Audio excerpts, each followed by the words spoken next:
and I, MP Ugunja. Thank you. Junaid Mohammed, MP Suna East. Owen Baya, MP Kilifi North. Robert Mbui, Kadhiani constituency. Rehab Mukami, County MP, Nyeri. My name is Ferdinand Wanyonyi, Member of Parliament, Kwanza, Trans Nzoia County. George Gitonga Murugara, Member Tharaka.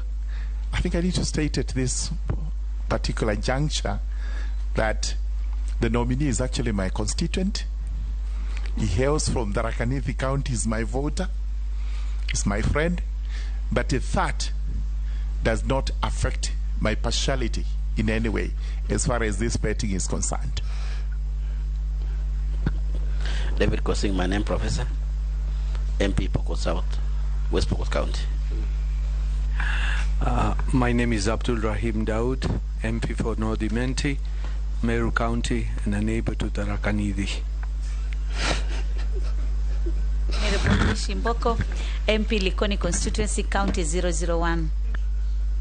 Nelson Narab Koech, MP Belgut. Morning, Caleb Amisi, MP Saboti. Didoraso, MP Saku.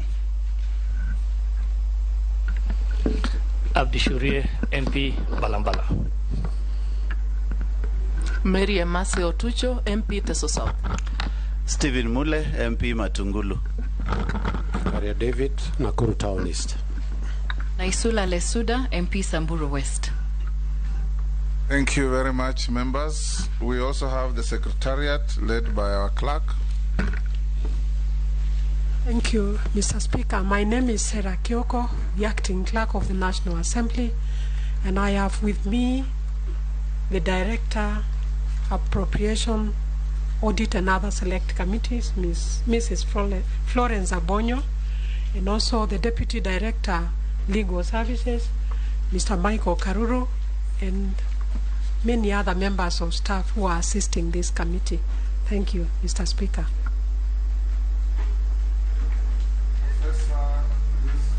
It is not adversarial. We are seeking facts from you. Members will ask questions to establish your suitability to hold the office to which His Excellency the President has nominated you. We have done very well since yesterday, resisted the temptation to have any altercations. We have conducted the proceedings with a lot of decorum. You address the House or the committee through the chair. Questions are also asked through the chair. And we try to limit any direct conversation, engagement, or arguments between the nominee and any member of the committee. The time available to this session is there, 90 minutes. So we encourage concise and precise questions, eliciting concise and precise answers from the nominee. And once we've gone through your documentation process, I'll give you 10 minutes or less, at least no more than 10 minutes, to tell us who you are and a brief journey through your life to where you have landed in this nomination. Let's start with your documentation, Professor. Do you have your compliance with tax obligations with the state with a KRA certificate?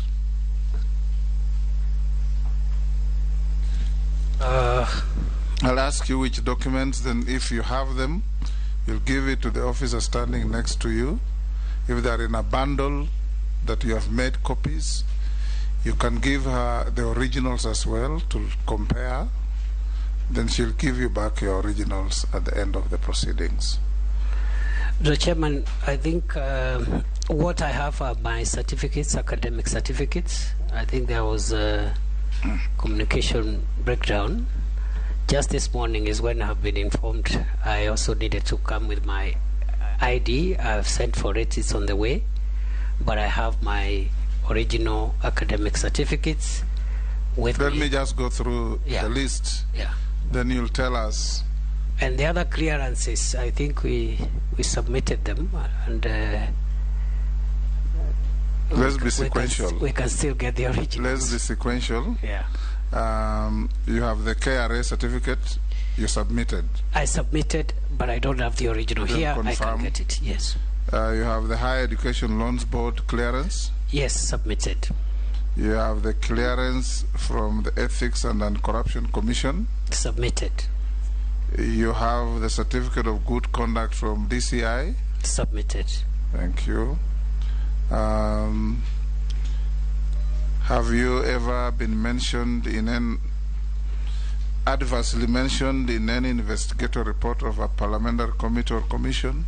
No. Are you a dual citizen between your Kenyan citizenship and any other jurisdiction outside Kenya? No. Excellent.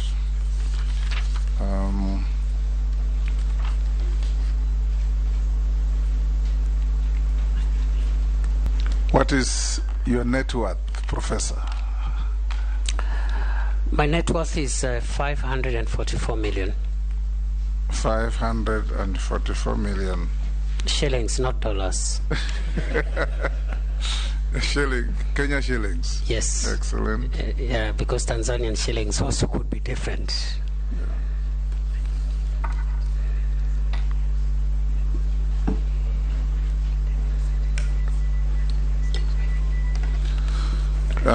You say your national ID is on the way? Yes, it's on the way. You'll give it to us when it arrives. I will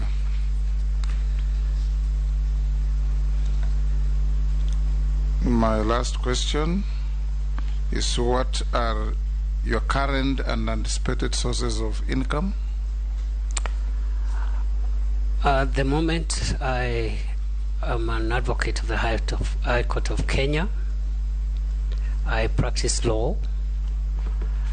I am also a business person running a number of businesses, SMEs, and I'm also a consultant for local and international organizations. I'll open the floor by inviting you. 540. My clerk didn't hear your net worth. And she's the My net worth, Mr. Chairman, honorable members, is 544 million Kenya shillings. Made up of real estate, bank deposits? Made up of landed buildings, around 165 million. It's also made up of bank deposits, about 50 million Kenya shillings, investments in shares, and deposits in 5 different circles. Thank you. Now you have your 10 minutes to address this House. We are not the Sanhedrin, we're just a committee of parliament, and we listen to you. Welcome. Thank you, Chairman. Honorable members, as I said, my name is Kithure Kindiki. I was born on 16th January 1972 in Tharaka, in the then Meru district, Eastern Province that time. It's now Tharaka Nithi County. I'm 50 years old. I went to school in Tharaka and Lenana School. I proceeded to Moi University, where I earned a Bachelor of Laws degree. From there, I proceeded to the Kenya School of Law and obtained a postgraduate diploma in law. I then went for further education at the University of Pretoria in South Africa, where I obtained a Master of Law in the year 2000, and in 2002 I obtained a PhD in international law from the same institution. I have been a lecturer of law at Moi University for around 3 years, and later on at the University of Nairobi for 10 years. I left University of Nairobi to contest in the 2013 election, and during my career I rose from a graduate assistant to a tutorial fellow, senior lecturer, associate professor. In the same period, I was able to hold administrative positions in the university as a head of department of the public law department at the University of Nairobi between 2005 and 2007. Thereafter, I became Associate Dean of the Faculty of Law at the University of Nairobi from 2007 to 2010. In between, I had a short break of 3 months when the third president of Kenya, Mwai Kibaki, appointed me Secretary for National Cohesion. But I left civil service. I was not comfortable with that position because of the political situation around which I was appointed and the agenda which I was asked to deal with. So I returned to the university and only left to join politics. I have practiced law for 22 years, and I am an advocate of the High Court of Kenya, and I'm listed in the list of counsel licensed to practice law at the International Criminal Court in The Hague. I've also served in a number of ad hoc tribunals as counsel. Mr. Chairman, between 2013 and 2017, I was the senator for Tharaka Nithi County, and at the same time, the majority leader of Senate. In 2017, I was re-elected as senator for Tharaka Nithi County, and also elected as Deputy Speaker of the Senate, a position which I held between 31st August 2017 and May 20, 2020, when I was removed from office of the Deputy Speaker through a motion of no confidence sponsored by my party, my political party. I continued to serve as Senator for Tharaka Nithi for 3 years, and in the 2022 election I did not vie for any political office, so I continued to practice law. Finally, I've been a consultant for a number of organizations, including UN agencies. I've consulted for COMESA, the East African Community, IGAD, African Union, and very many international and local NGOs and government bodies. And I have published approximately 32 publications in form of books and peer-reviewed articles. In short, that is the story of my life. The only thing perhaps I can add is that I was able also to act as a visiting lecturer in a number of universities on short-term basis, mainly at the Central European University in Budapest and the University of Sao Paulo in Brazil. That is the story of my life. Thank you, Professor. I'll now open the floor to members to ask you any questions. I'll start with the Deputy Speaker.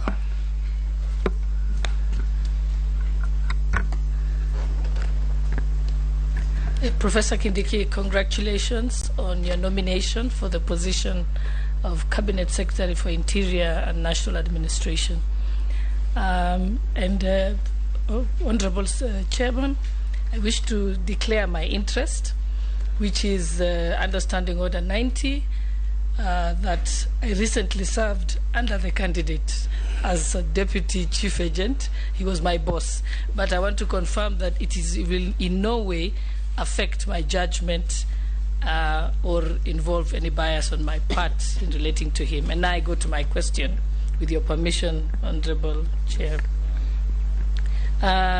Professor Kindiki, as you know, the National Police Service recently reported that 13% of the police officers suffer from mental illness. I wish to ask that whether you have the view that the recruitment methodology should be changed to a more objective one, like having psychometric tests and having mental evaluation of the candidates, as opposed to the usual, checking their dental formation, their body structure, and so on. Never mind, it's not done professionally. So whether you think that is, what will you do about that when you hold this position? Will you change that? What are your views to transform this and to avoid the future problems of police shooting themselves and their colleagues? Thank you. Professor, take a record. We take questions in 4 batches, or rather in batches of 4. Then you answer, then we take another batches of 4. So I'll ask the majority leader. Thank you, Speaker. And apologies, I came a little bit late. I wasn't there for the introductions. My name is Kebani Shongwa, Member of Parliament for Kikuyu. Professor Kindiki, I see from your very good CV, you have a number of publications that you have published, and notably a lot to do with publications on the protection of rights. And my question will be based on some of those publications, Professor. And you will forgive me because your predecessor also came from academia like yourself. And we've seen him exercise power with a lot of hubris and a lot of arrogance, especially towards members of parliament, even in committees like this one. I would want to know, since you also come from academia and you're not a doctor yourself now, you're a full professor, are we going to witness the same hubris and arrogance, especially in dealing with leaders and other public officers? 2, in relation to those publications, you have witnessed the changes that have been done, especially at DCI, the management of certain units at DCI which are blamed for the killing of Kenyans, and what would almost tantamount to genocide. And I see you have publications on genocide. What are you going to do, if approved as CS in charge of the interior, to ensure that we shall never again in the history of our republic have to fish out bodies from River Yala or gather them from forests, from the Abadeas to Savo and elsewhere, in essence to end the gross violation of human rights of Kenyans through extrajudicial extermination, be they suspects of terrorism or whatever crimes, that you shall use your office to ensure that the rule of law prevails. 2 is on the Kenya Kwanza manifesto. There's a commitment to review the salary and welfare of police officers in all cadres, including their housing and other issues, including the issues that are being litigated in court on the question of graduate officers and reinstating their salaries to where they were before they were reduced. what steps do you intend to take to make sure that you improve the remuneration of officers across all cadres in the police force, and also to ensure that at least they live in habitable human settlements, not the kind of settlements we see officers living in. That will be my take for now. Yes, Opio and I. Thank you, Mr. Chairman. Professor Kindiki, for starters, you as a legal scholar of no mean repute, I must admit, would perhaps be the best person to comment on this before I ask my other question. If you look at the Constitution, Chapter 6 on leadership and integrity, and again if you go to Article 10 on national values and principles of governance, would you agree with me that the Constitution sets certain ethical and moral standards on leadership that have got nothing really to do with criminal culpability? In other words, when you look at ethical and moral probity and criminal culpability, the two are perhaps mutually exclusive, because there's been a tendency for people to confuse the two, that for you to be disqualified to hold a public office, you must have been charged in a court of law and perhaps convicted. Yet the Constitution, in its letter and spirit, doesn't really call for that. It's really, maybe comment on that before you answer my other question, which is on the small matter of an inquiry by the Public Accounts Committee in the year 2015. That was in the 11th Parliament, I think. Later on in the 12th Parliament, I became chair of PAC in the National Assembly for 5 years, and therefore this information came to my knowledge. Now, there was this matter that touched on your law firm, whereby some payments that were proceeds from the NYS scandal, then a scandal that cost taxpayers about 1.6 billion Kenya shillings. Some payment was said to have been made to your law firm from a company that was at the heart or at the center of this scandal, a company going by the name Out of the Box Solutions. Or later on, there's also some further payment from that same company. The initial payment was 500,000 shillings. The second payment was 15 million Kenya shillings. That went through your law firm under not very clear circumstances, if I may call them so. Or perhaps now that you are set, or you intend to, if approved by the House, to occupy one of the most critical dockets, which will be in charge of the instruments of violence controlled by the state, it will be important for you to clear this matter so that you can start on a clean state. Thank you.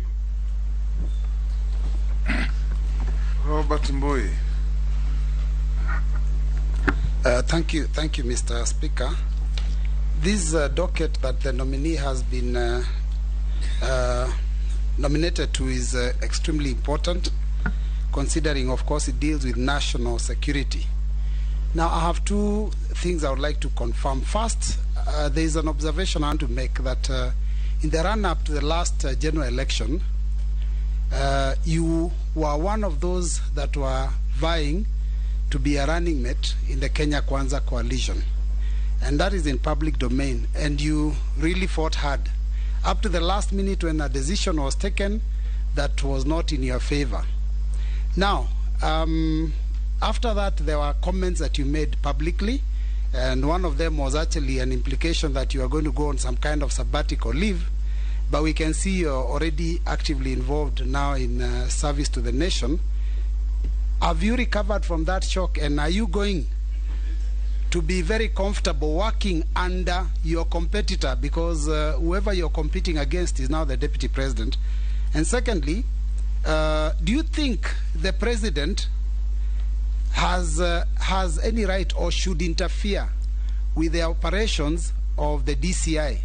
Because you know recently that he did disband a unit that operates under them. Thank you. Professor, those are 4. You can now proceed to respond. Thank you, Chair. On the first question from Deputy Speaker, the Honorable Shelley,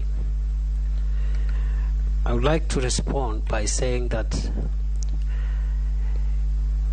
yes, it is important for psychometric tests to be carried out on recruits.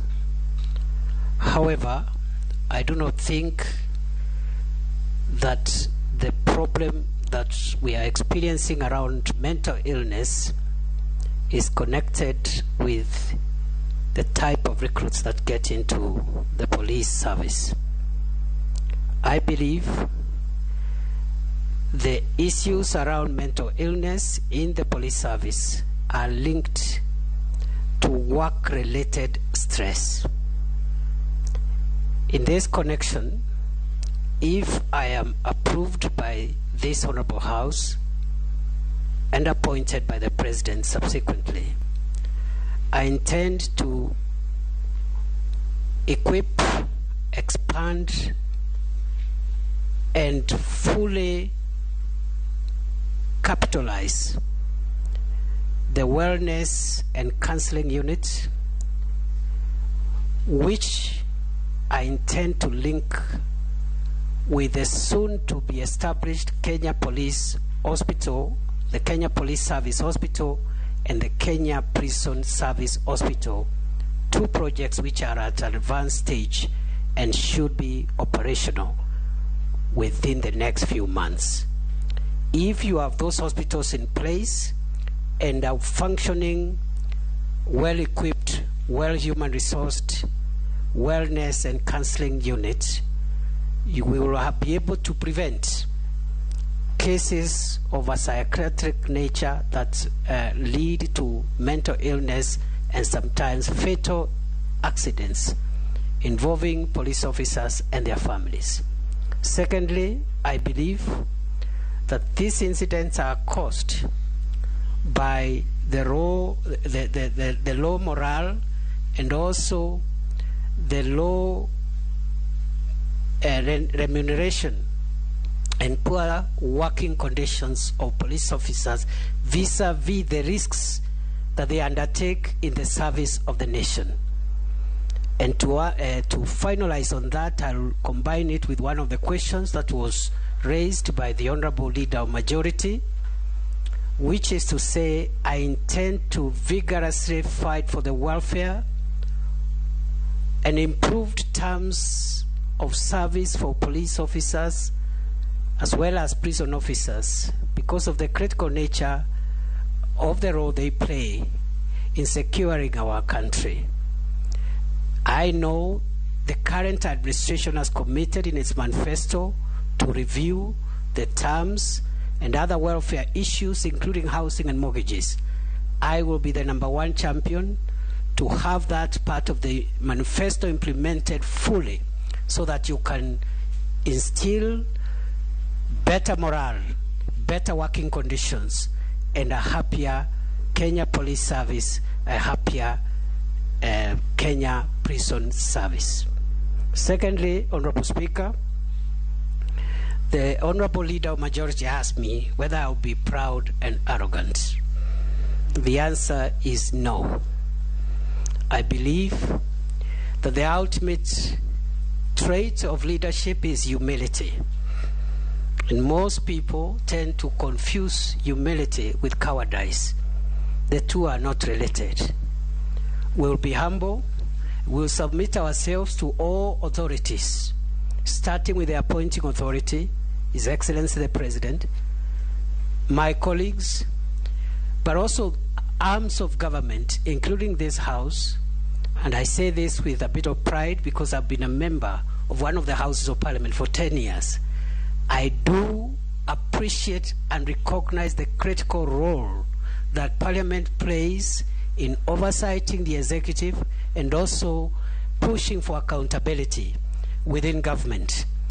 I will remain a servant not only of this country, but also of the institutions that have been set up under our constitution and our law, so that I can effectively discharge my mandate as Cabinet Secretary for the Interior and National Administration.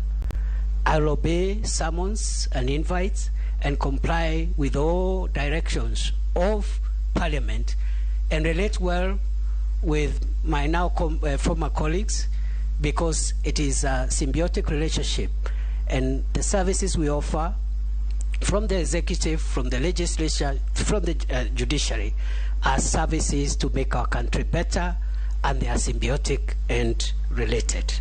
I will not be proud. I will be humble, but extremely firm, because this docket is extremely sensitive, and all the other sectors of the nation rely on a safe country. So humility should not be mistaken for cowardice. I'll be extremely firm and ruthless with the wrong people, because 99% of our people are law-abiding. The 1% that are lawbreakers, we will be extremely ruthless with them, and we will speak very little about or with them, and will act decisively, ruthlessly, to ensure our nation is secure. Honorable Speaker, Chairman, the third question on Chapter 6 raised, I think also the Majority Leader had asked about salaries. I have answered that question, and welfare. The Leader of Minority, the Honorable Pio Wandai, asked about Chapter 6 vis-a-vis its place in the Constitution. It is true that Chapter 6 behoves on state and public officers to exercise the highest levels of integrity and to refrain from any conduct that may put the office which they serve in public odium or ridicule. It is also true that our Constitution in other parts, the same Constitution in other chapters, requires that persons who are accused of committing crimes must be taken through due process before any punishment or action is taken against them. Therefore, it is my view that there is no contradiction between the values and the very high moral standards that are anticipated under Chapter 6 and the very particular requirements of due process and fair trial which are provided in other parts of the Constitution. This is my take. That Chapter 6 was intentionally left that way, so that on the one hand, we have a moral imperative where public officers can exercise their conscience, and even when the law does not demand, they can even leave office or step aside or even retire or resign from office based on their conscience. And I think it's not an idle chapter, because I think in this country increasingly it will be very difficult for people who do not meet the moral and ethical standards that are set in our Constitution to operate. So that chapter is there. But on the other hand, there are the bedrock principles of criminal justice and human rights that require that if you accuse someone of committing a crime, it is important that due process first is carried out, because the danger of people using the instruments of state to accuse others falsely is extremely, extremely likely. And people can abuse the criminal justice system just to accuse other people, get them out of the way, and then achieve what they wanted. So that balance must continue to exist in our view, in our Constitution. It is not contradictory, it is complementary. On the question of my law firm, I would like to respond as follows. With regard to the PSC report, which has been referred to by the Honorable Pio Wandai, I have practiced law for 22 years. I have never been involved in any professional misconduct whatsoever. With regard to the report which he is talking about,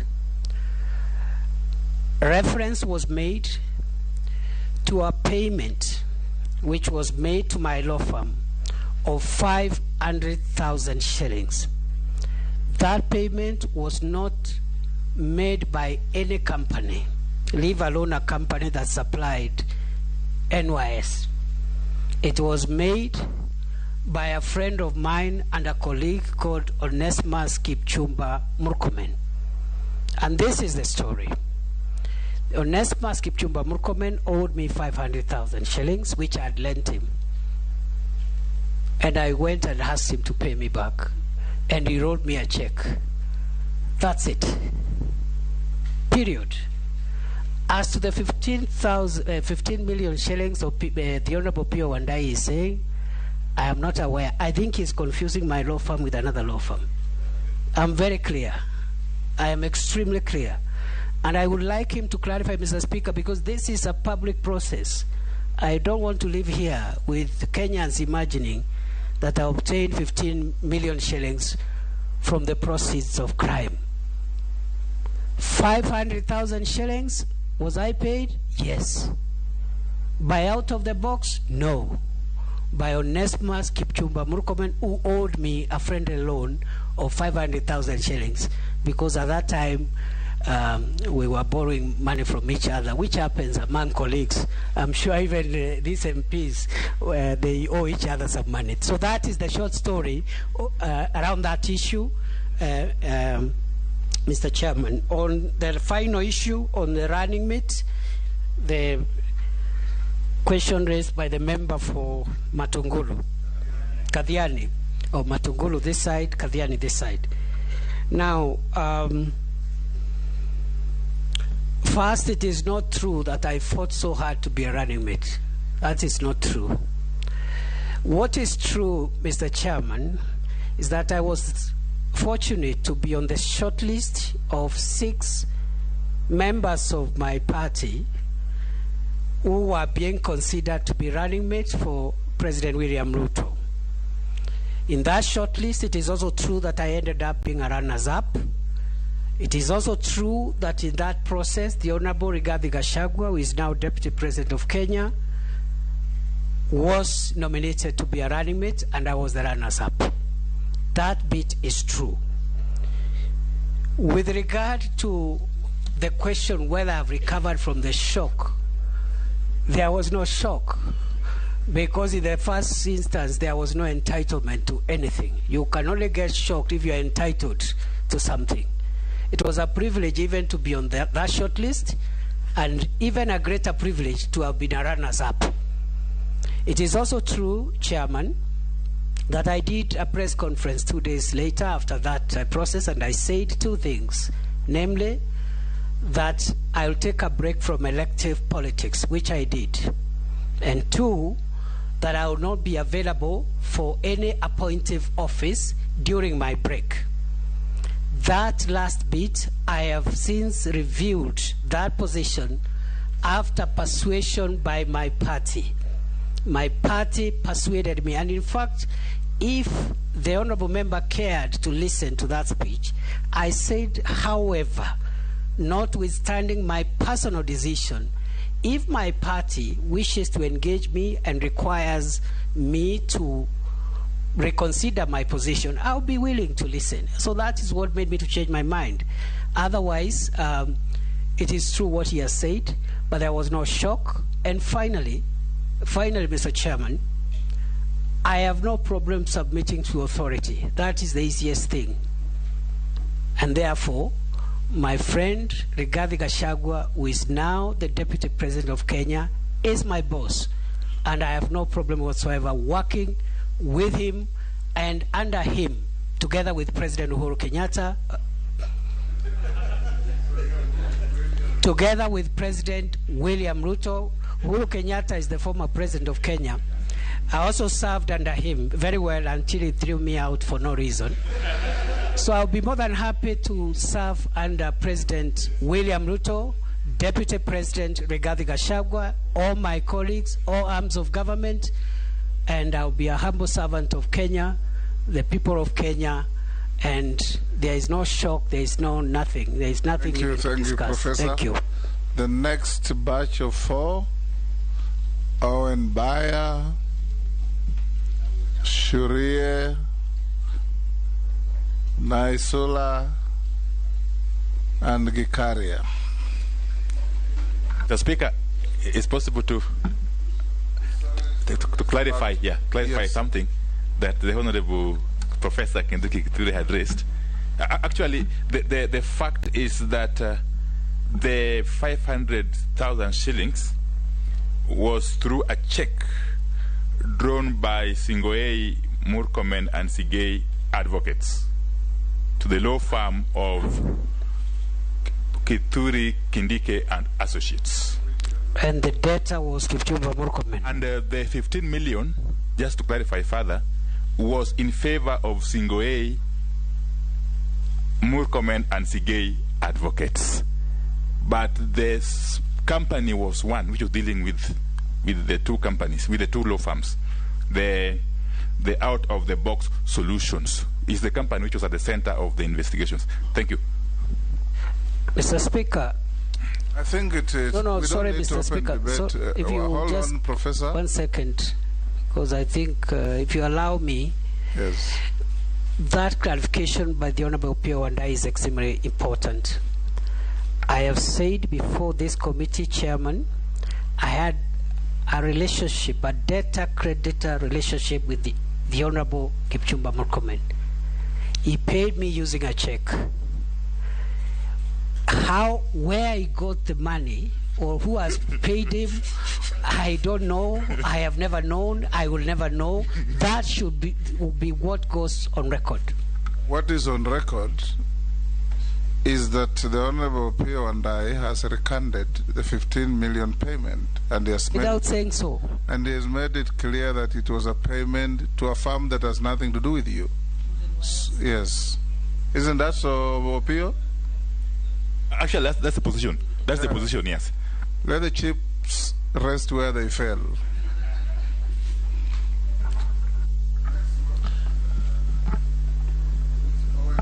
All right, thank you very much, Mr. Shurie, Speaker. Naisula, and Gikaria. Thank you very much, Mr. One Speaker. question each. Okay, and Chair, Professor Kithure Kindiki, you have very well said that you're going to be a very humble but very firm CS if approved, which I appreciate. I also want to take the line that my boss here has said, that the former ministers have been very powerful. But I want you to choose to be a helpful minister, not really a powerful minister, and a facilitative, not a frustrative like we have had before. But within that context, please give us what is your vision for this Minister of Interior and National Administration, and what is your strategy? What do you want to achieve for the betterment of this country? On that line, Mr. Speaker, I would like to ask the nominee. The chiefs in this country have been facilitated by wazee wa vijiji and wazee wa nyumba kumi, and have been effective because of this lot. But the previous administration refused to recognize the wazee wa vijiji and wazee wa nyumba kumi in law, and refused to remunerate them. And they live as paupers, but they're very helpful within the mainstream administration. What is your vision? Are you going to get them paid, recognized, or are you going to refuse to do so like your predecessor did? I brought a bill to Parliament to try to pay them, but your predecessor refused. Are you going to pay wazee wa vijiji? Are you going to recognize them in law so that they can continue to do the good job that they are doing? I thank you. Shurie. Thank you, Chair. One nominee, there's questions which have been asked about the long and tedious procedure of vetting persons from border communities when they seek identification and travel documents. How do you plan to facilitate access by all Kenyans to these crucial documents that are a constitutional right? Thank you. Thank you. We should emulate that batch. Naisula, follow suit with one question. Thank you, Chair. But I'll request for your indulgence because what I'm about to ask is something that I know many of us share in this committee. And I constantly get the feeling that office holders responsible with matters security don't really understand or even are willing to comprehend the pain and losses caused by insecurity in the north. Cattle rustling is seen as a tradition and a people's backward culture. Kindly allow me to put this into context, and actually I pray for God's strength as I present this. Just yesterday, when I was undertaking this very important national duty, I received a text that criminals from my neighboring constituency, that is Tiati, ambushed herders, injured one person, and drove away with cattle. As if that was not enough, the criminals continue to be bolder by the day. This morning, they attacked again. As we speak, they have killed one person. 2 people are missing, one who is actually my staff, and they've stolen goods. On a normal day as a leader, I would have dropped everything, including this assignment, and rushed to my constituency to condole, bury, and have local security meetings. Then back to Nairobi, go to OP, we get a chopper, we go for security meetings, and we come back to Nairobi. Calm is restored, then reiteration attacks, most likely from my community, will take place.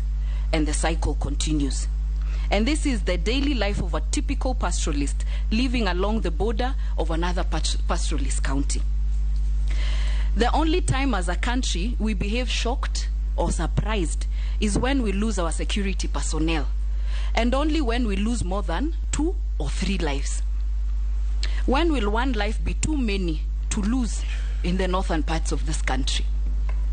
It should never be lost to us that at one point we lost over 42 police officers, and the only thing we have to show in Baragoi is a monument with the names of these fallen heroes. As a leader, I don't run away from my responsibility and have been consistent and diligent. But nominee, I am tired. I am honestly tired, and Kenyans are tired. What do you intend to do differently from your predecessors, away from the usual rhetoric and threats?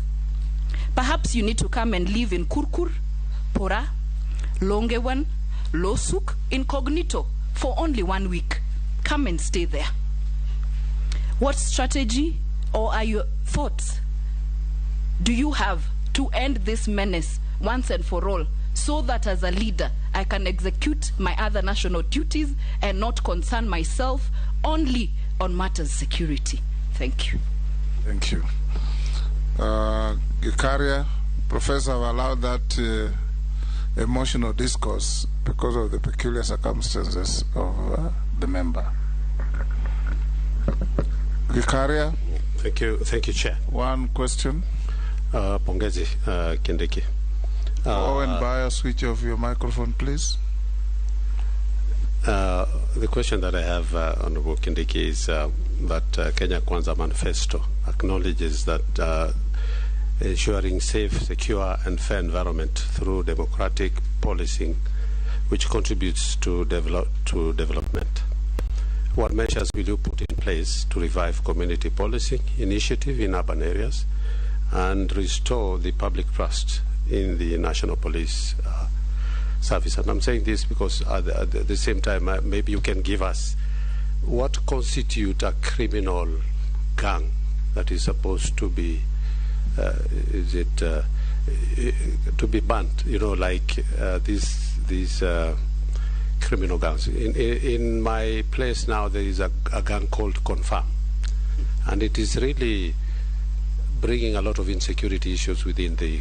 So what would be required for that group to be, not to be confirmed, to be, you know, declared illegal, such that we can restore peace and order in Nakuru at large? Thank you. Professor, those are 4. You can respond. Thank you, Chair.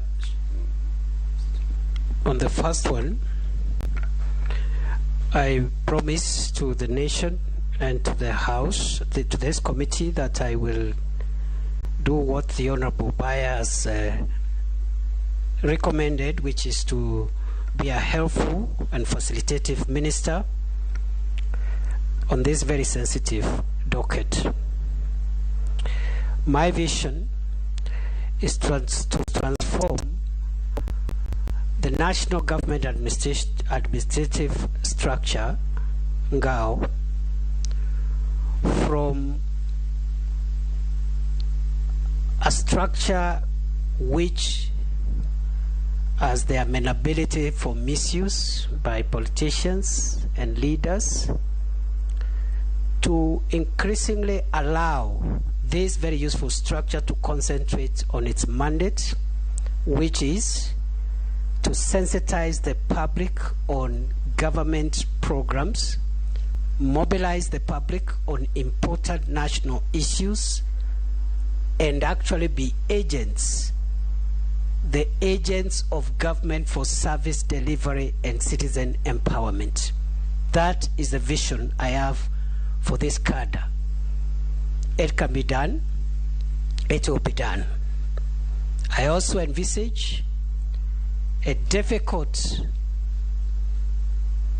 project of trying to improve the relationship between our police service and citizens, because there has been over the years broken relationship and trust deficit between the police and the public. And some of the reasons for that trust deficit, some of the reasons are actually beyond the control of the police officers themselves. The poor terms and conditions, the lack of facilitation at the service delivery points. For example, you have over 600 police stations without a penny in terms of AIE. You want that OCS to arrest a suspect, it is up to that OCS to feed the suspect and take them to court. You want a DCI officer to record a statement, they do not have money even to buy a notepad or a pen. So some of the things we blame the police officers for are actually caused by lack of a working environment that is suitable for delivery of services. So I intend also, in line with the Kenya Kwanza bottom-up model of delivery of services, to use the police station as the service delivery point and work from there upwards, as opposed to relying only on the top commanders in terms of trying to understand the working environment in which our police officers work. With regard to Nyumba Kumi, I am a firm believer that this is a very critical organ within our security architecture. The kind of requests that have been presented by this cadre are very modest, actually, including 500 shillings for 2 meetings a week. That's 1,000 shillings a week. It can even be 2 meetings a month. And using the budget that is already available, we can cut down on non-core expenditure and make sure we deploy some of the resources to be able to appreciate this very critical cadre, which is at the bottom of the pyramid of our security architecture.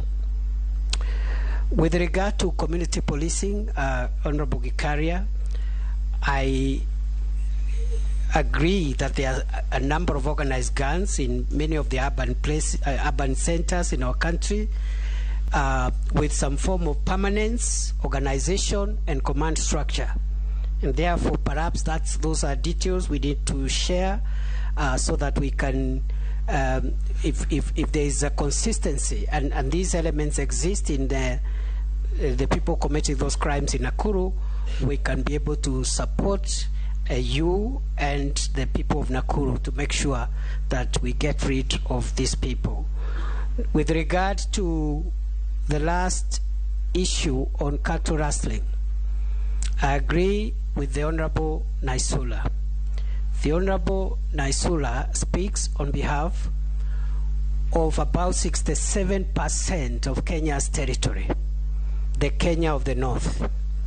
The Kenya of the North includes the North Rift, Northeastern, parts of Tana River, and some parts of the coastal strip fall in that category.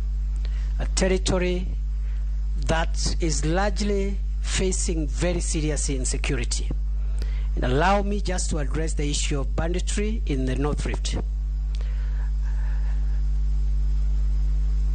I have been instructed, subject to this approval process, to make sure that we deal with banditry once and for all in the North Rift. Therefore, what am I going to do? I'll not be sharing operational issues here, but one of the challenges we have is the lack of operational capability for our officers who are serving in those areas. I have requested for facilitation so that we are able to improve the existing capabilities both for air and land mobility, but also for protection of officers to ensure that they keep the peace there and deal with that issue. We will also have to invoke the provisions of the Constitution and the National Police Service Act to ensure that we actually energize the community policing program to make sure that we don't just rely on soldiers, on officers who are just posted there and they do not even understand this terrain, so that the community helps the officers to be able to track the criminals. And in the meantime, as we venture into that collaborative community policing initiative, in the meantime, you allow us to do what the law says should happen to criminals. And I would not want to say further than that for now, except that I am instructed to ensure that the banditry problem is resolved once and for all. I assure Kenyans, and I assure this committee, that I will make whatever sacrifices that require to be made. I will stay focused until this problem is over, even if it means Honorable Naisula coming to live in the North Rift. Not for a week, not for a month.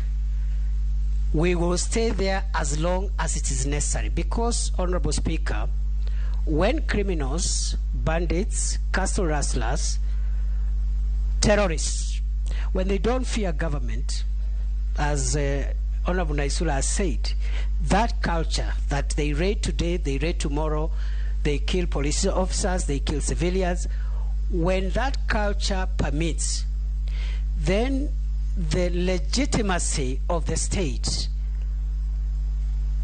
is at stake. So we'll do whatever it takes.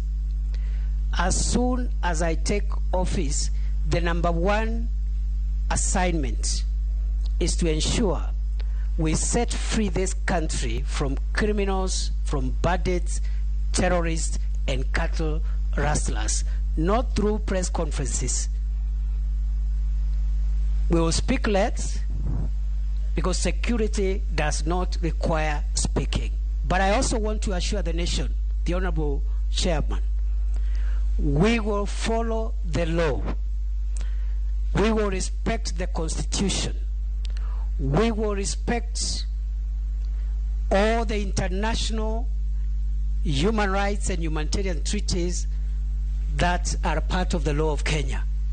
But we will still do the job, because in some of the most secure countries, ruthlessness with criminals is matched with the respect for human rights. So law-abiding citizens don't have anything to fear. There will be no extrajudicial killings. There will be no abuse of human rights. but we will do to criminals what needs to be done for them under both national and international law. The next batch of Shuria's question on issuance of travel documents. I think it says you didn't answer that. Yes, I think the Honorable Shuria, the issue of, particularly the issue of vetting in northern Kenya, is not a requirement of the law, it's an administrative measure. In light of the need to respect fundamental rights and freedoms and make sure that there is no discrimination, we will increasingly review the procedures for vetting to make them human rights friendly and friendly to the citizens of Kenya. But in the long term, Honorable Chairman, the long-term solution for that vetting problem, which is a bit uncomfortable, I must say, but is necessary, is when the country will adopt a unique identifier number at birth. An attempt was made under the Vision 2030 under the IPRS project, which was abandoned, and then the Huduma bill came and took over some of that effort and brought confusion. Some of the matters are in court. But the moment you are able to have a unique identifier number at birth, then you will not need to be vetted by anybody, because government will have the record of every child, every person born in Kenya. So the idea of vetting will go in the long term. But in the short term, please, we must secure our borders, and there are many ethnic consanguinities and relationships, especially in the north, with other ethnicities in neighboring countries. So it's not supposed to be a punishment on Kenyans. It's just meant to ensure that at least we secure our borders and make sure that we protect the Kenyan population. We will ease that and make it human rights friendly. Eventually, that has to go when that project on an integrated population registration system is complete. Posing Emase Raso Koech. I thank you, Honorable Chair, for giving me this golden opportunity. Everybody will ask a question, so don't worry. For giving me, Mr. Chair, this golden opportunity. And Professor Kindiki, the nominee, if this committee sees it fit to approve you, and the House definitely then agrees with the committee, if that happens, you are coming at a very interesting time. Very interesting time, Professor Kindiki, when this country is facing myriads of threats in terms of insecurity.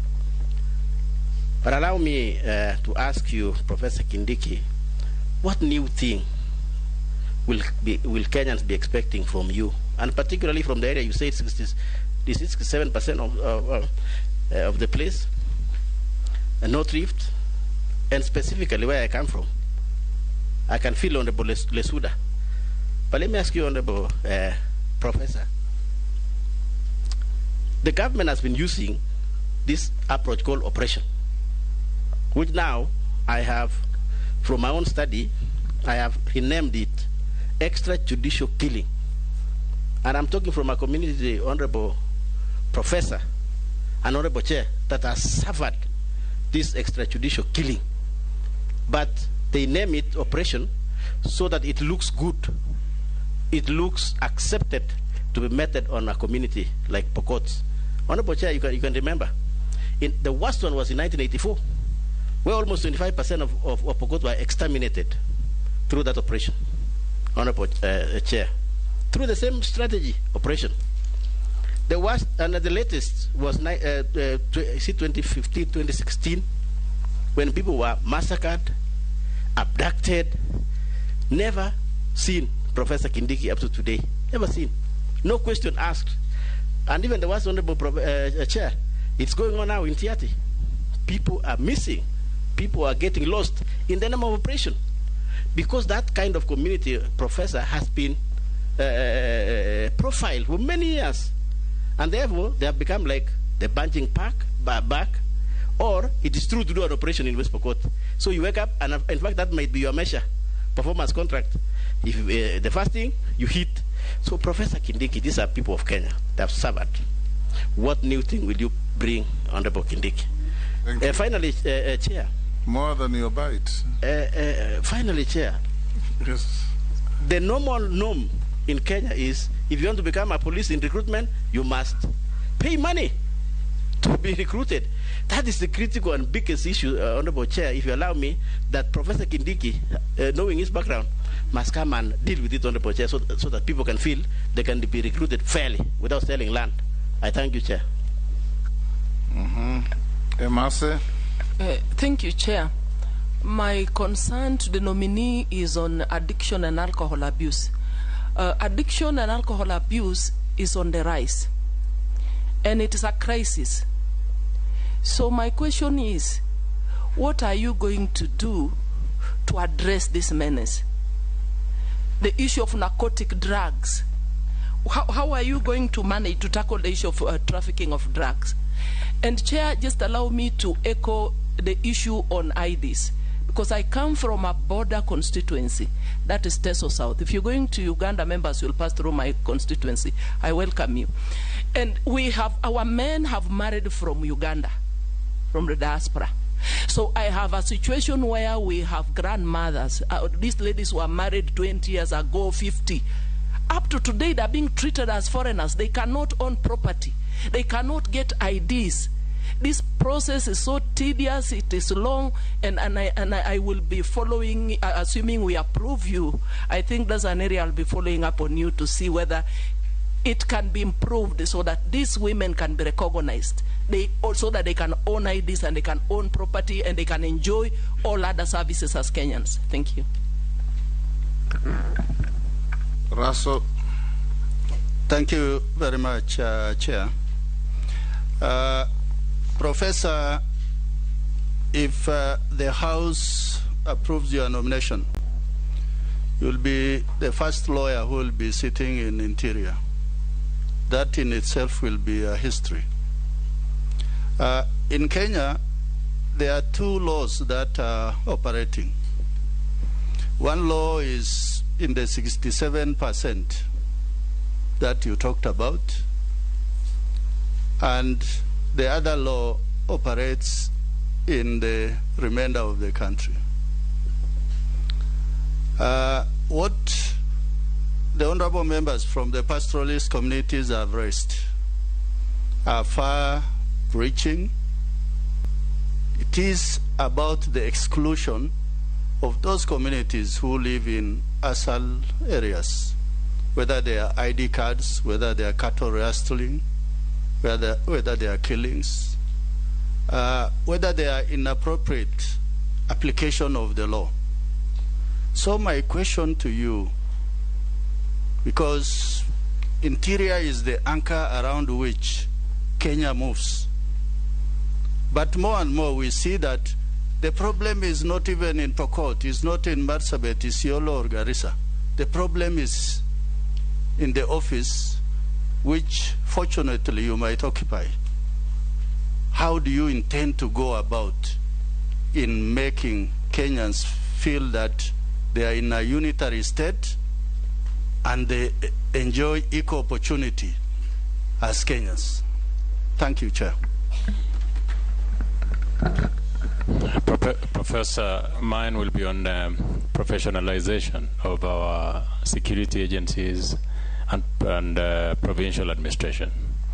I did go with you to many parts of this country where your predecessor will use the provincial administration to scatter our rallies, use the chiefs to execute political errands, thus making the provincial administration untidy. The Constitution 2010 has a place for the provincial administration and the politicians. What will you do different from your predecessor? Thank you. Professor, those are 4. Thank you. Let me start with the last one. The President has already pronounced publicly that it is not the intention of this administration to use national government administration officers or police officers to do politics. Taking cue from that pronouncement, which is as it should anyway, we, and I can say I, subject to the approval by this House, will refrain from interfering in any way whatsoever with the decision-making independence and operational independence of the police, but at the same time, I'll refrain from giving any instructions to the national government administration officers to facilitate the politics of any political party, including Kenya Kwanza, because that is against the Public Officer Ethics Act. It is also against the Ethics and Anti-Corruption Act. It is unethical for a member of the National Government Administration Office to support the activities or the political activities of a political party, and to use the instruments that are supposed to be used to protect citizens and their property to propagate the political activities of any political party. With regard to the issue of cultural rustling again, which has been repeated by the Honorable Kusing, one, there is need for enhanced capability. You remember in 1996, this country lost a district commissioner, Mr. James Nyandoro, when the helicopter he was flying, as he was trying to track cattle which had been stolen in Turkana, was shot down by bandits. When I talk about capability, I mean the need to modernize the armed personnel carriers, both land and air carriers, because the kind of carriers that require to get criminals out of the caves and gorges are the type that cannot fall under the fire of these bandits. I know a case has been made that violence is not an option, and I agree. But it's one of the options. It's one of the options. It's not the only option, but it's the one of the options. Because what language are you going, what discussion are you going with a criminal who has stolen 100 cows from an innocent person and is hiding in a gorge? What is he doing in a gorge in the first place? So you flatten the gorge to start with. Then now you can, because what is he doing in a gorge with people's livestock? So that is one of the issues, the issue around capability, including personal protection of the young officers that we send sometimes, and even the more experienced ones. I've seen a GSO officer was shot the other day, somewhere in Baringo, shot dead in the line of duty. And then, so some force has to be used. But I have also assured the nation we'll follow the law. The Honorable Didaraso is right. I am a lawyer, and not just a lawyer. I'm a human rights lawyer. That's what I trained in. Even the most established democracies must use violence to protect 99% of its citizens against the 1% that want to destroy our democracy. Period. I have no apologies to make about this. That is the law. We will respect human rights. There will be no extrajudicial killings, but criminals have to be faced as criminals. Period. And crimes have no ethnicity. Crimes are not political. Even if a politician is committing a crime, he's a criminal. A lawyer committing a crime is a criminal. a doctor committing a crime is a criminal, and they belong to no ethnicity. But I also agree there are other methods that have not been used maximally before, like community policing, like enhancing the capability of Kenya Police Reservice, most of whom were disarmed in the north, remunerating them so that also these KPR again don't get tempted to misuse those firearms because they are hungry, and also other interventions including a Marshall Plan. The ultimate solution to setting free the Kenya of the North from the hands of criminals is a Marshall Development Plan of infrastructure, electricity, roads, hospitals, schools, etc. And that is in the Kenya Kwanza plan. So I'll be collaborating with the other agencies to make sure that as we deal with the criminals, we are also opening up that area so that it is easy to convince even those who have been socialized to believe that only crime can give them a livelihood, the alternative livelihoods that can help them feed their children. Finally, very quickly on NACADA, there is a process which is ongoing about enhancing the control aspects on alcohol and narcotic drugs.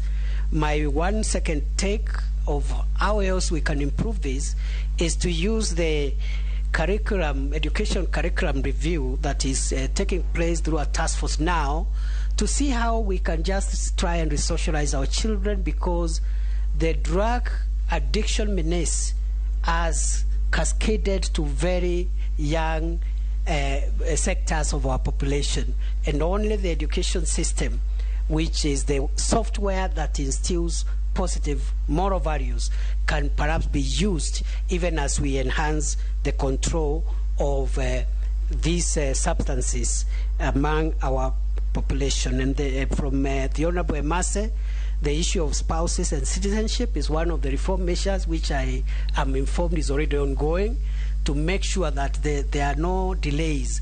If the principal spouse, for example, has citizenship, the other spouse application should not delay, and so forth and so on. Thank you, Mr. Chairman. Point of information, Honorable Chair. Point of information.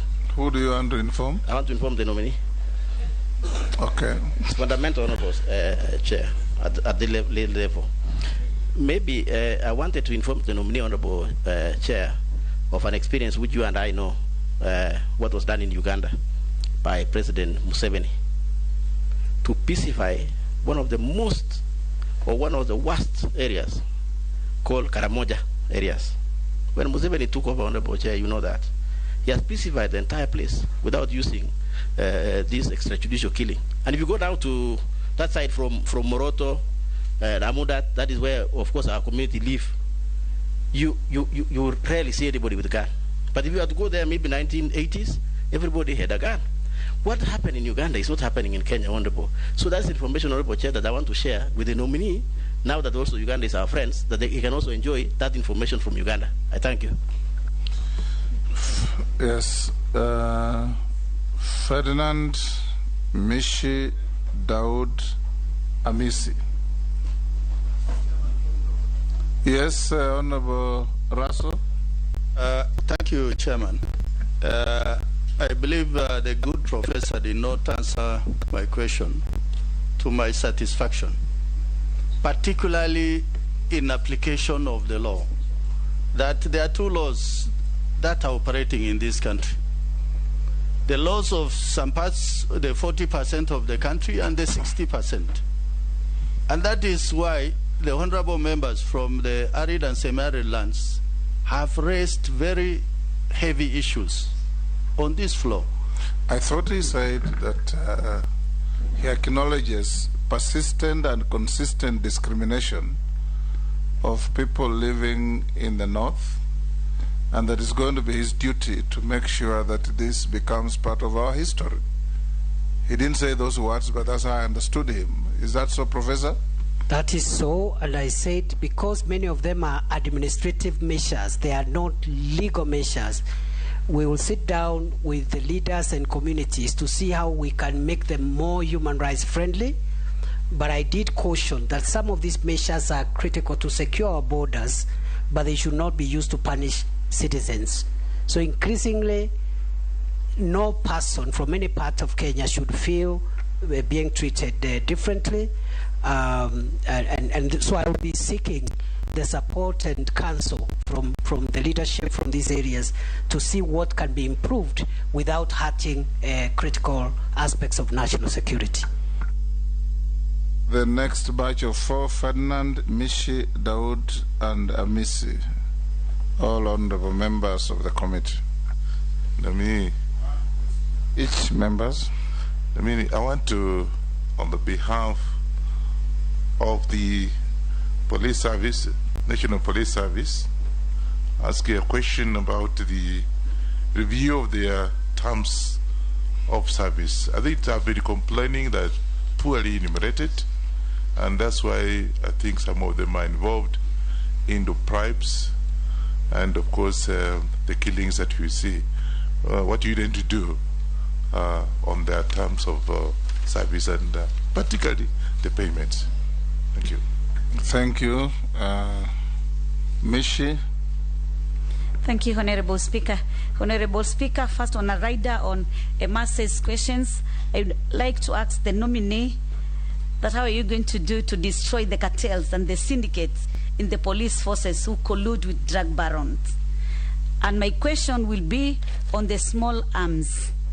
Honorable Speaker, I understand Kenya, Rwanda, Tanzania, and Uganda created the Regional Center on Small Arms in the Great Lake region. And they also established Nairobi Protocol with the aim of ensuring that they reduce illicit small arms proliferation in the country. But despite that, what we have witnessed in this country, that any Dick and Harry, anybody who wants to access firearms, he can access those arms. And that is why we have rampant insecurity in this country. What measures are you going to put in place to ensure that only those people who are authorized and they seek permission from the relevant department in the ministry, in the relevant ministry, that they can access firearms so that we can reduce insecurity in this country? I thank you, Honorable Speaker. Thank you, Honorable Mishi. Amisi.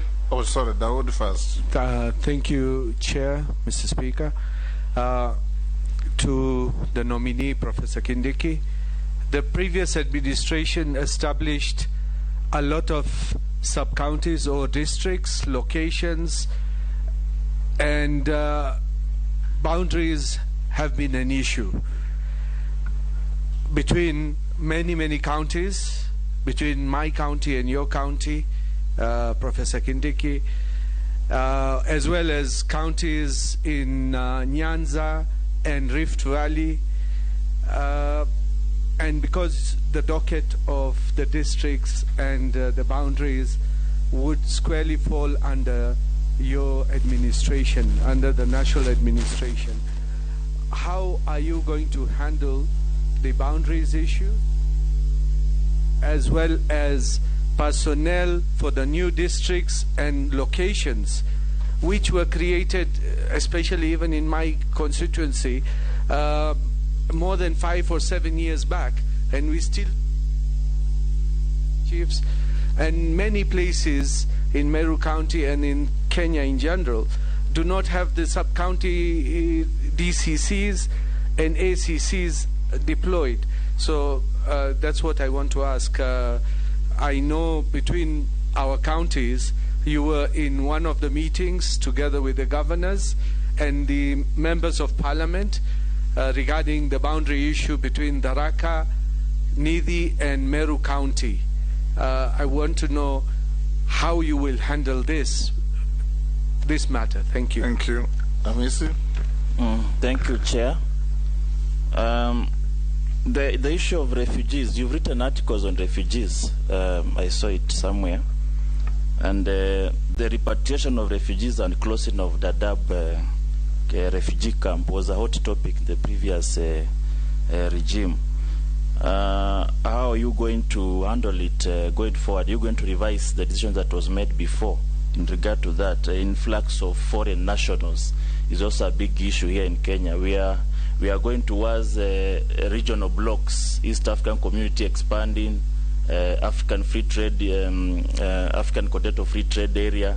We are opening up our borders too much, and in long run, we are going to be overflown. To remember what has happened in South Africa because of opening up borders, then you start having xenophobic attacks to foreigners. Close related to that, the NHIF of the police officers has been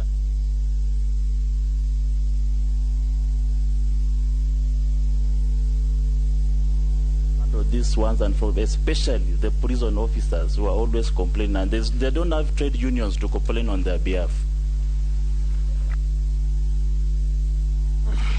Another 4, you can answer those. Thank you, Chairman.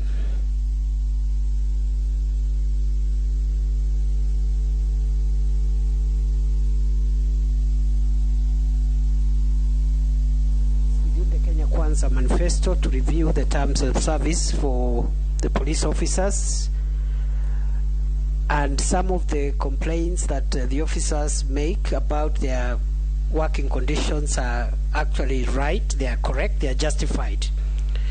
So we shall be looking at how to handle that within the resource constraints of the country and also within the independence and mandate of the Salaries and Remunerations Commission.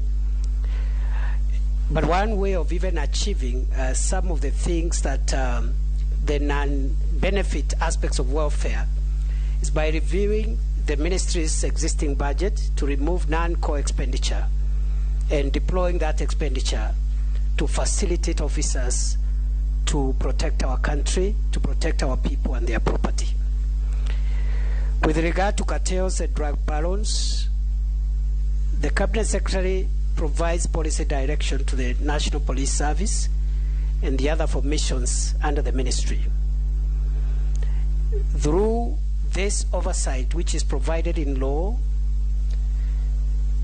we will make sure that no protection is afforded to any officer or any person who is associated with drug cartels and drug barons. So we are going to perform our duty to provide the policy oversight on our forces. Because when the instructions and policy direction come from the top, it's easier to manage than when there is none. With regard to proliferation of small arms and light weapons, I would like to respond as follows. That one, we may have to review and look at the framework for licensing of firearms in this country to ensure that the right people are the people who are licensed to carry firearms. Secondly, with regard to firearms already in possession of in the hands of criminals, we will have to review our policy on disarmament, demobilization and reintegration to ensure that we mop out firearms in the wrong hands. And this is associated with the program that we discussed earlier in this session about how to ensure that we pacify and make it peaceful in most of the countries where bandits are reigning supreme. With regard to sub-counties,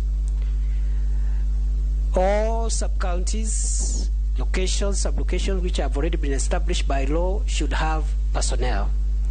So I'll be sitting with all leaders who are representing areas which have this kind of needs, and this will be something that we'll implement with immediate effect so long as a sub-county has been gazetted in accordance with the law and the locations and sub-locations have been created in accordance with the established procedure.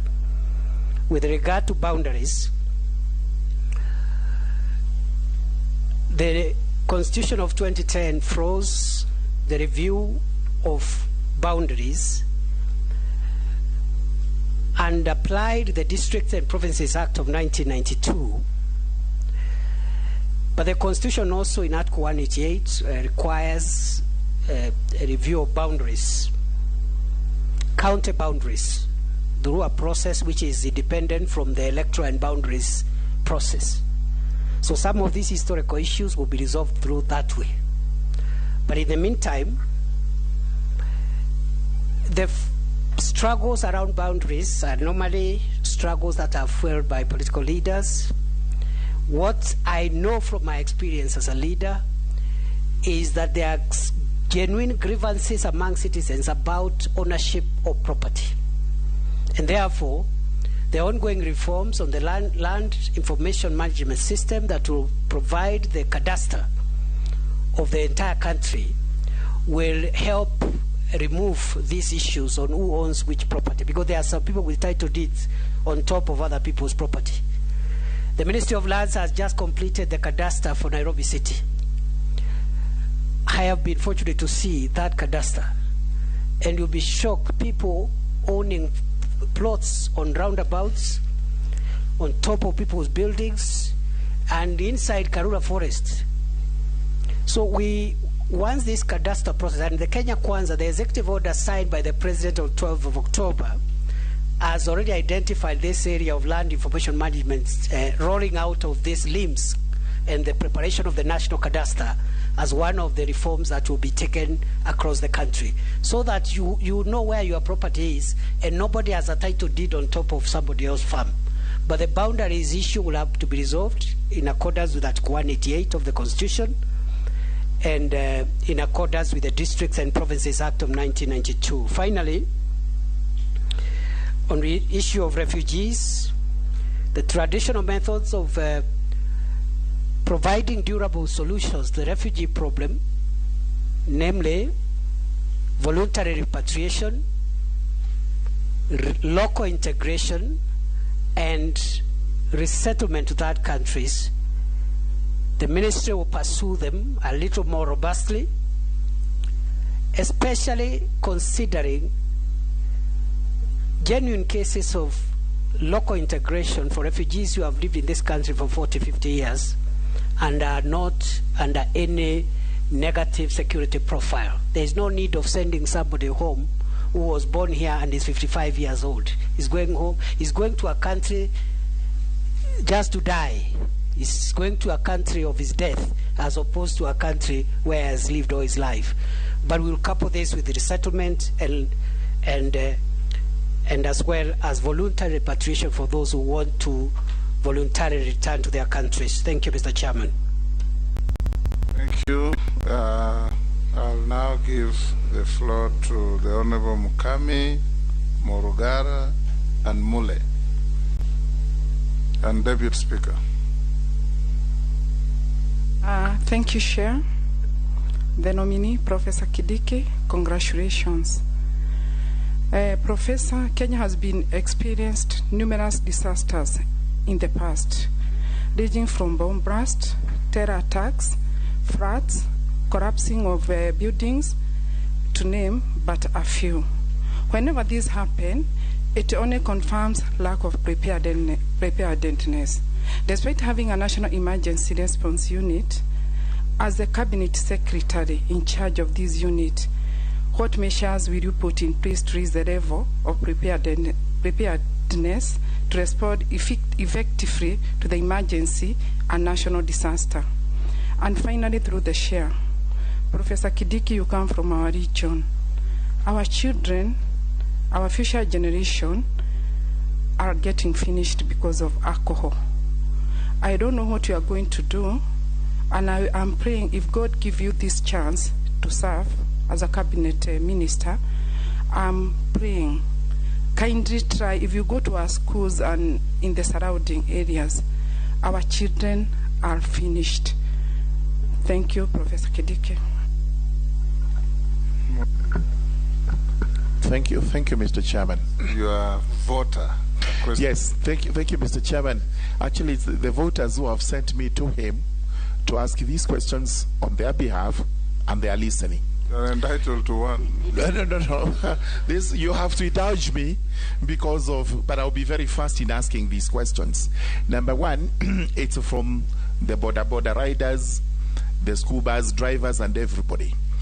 It is welcome that you are going to improve the terms of service of the police officers, including their remuneration and housing. However, we know as a matter of fact that on every road, these officers do erect illegal road tolls, roadblocks, and stops so that they can extort money from poor citizens of the country, including border riders.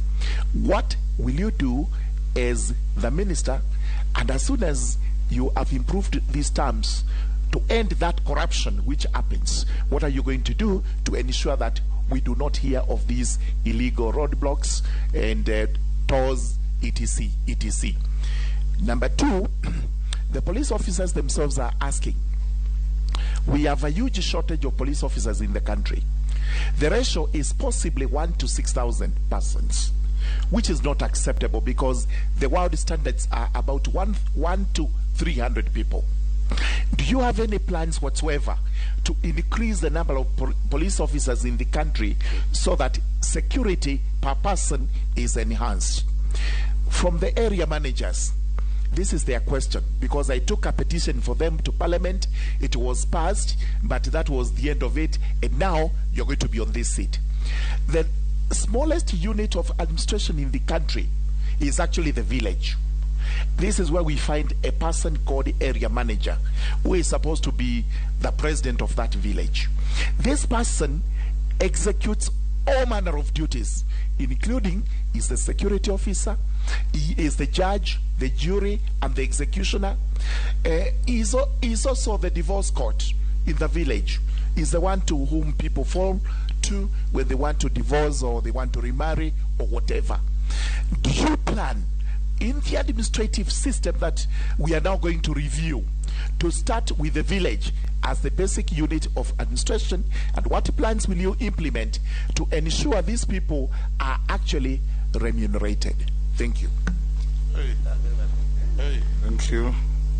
They also reconcile couples. It's not just about divorce and marriage. Thank you, Mr. Speaker.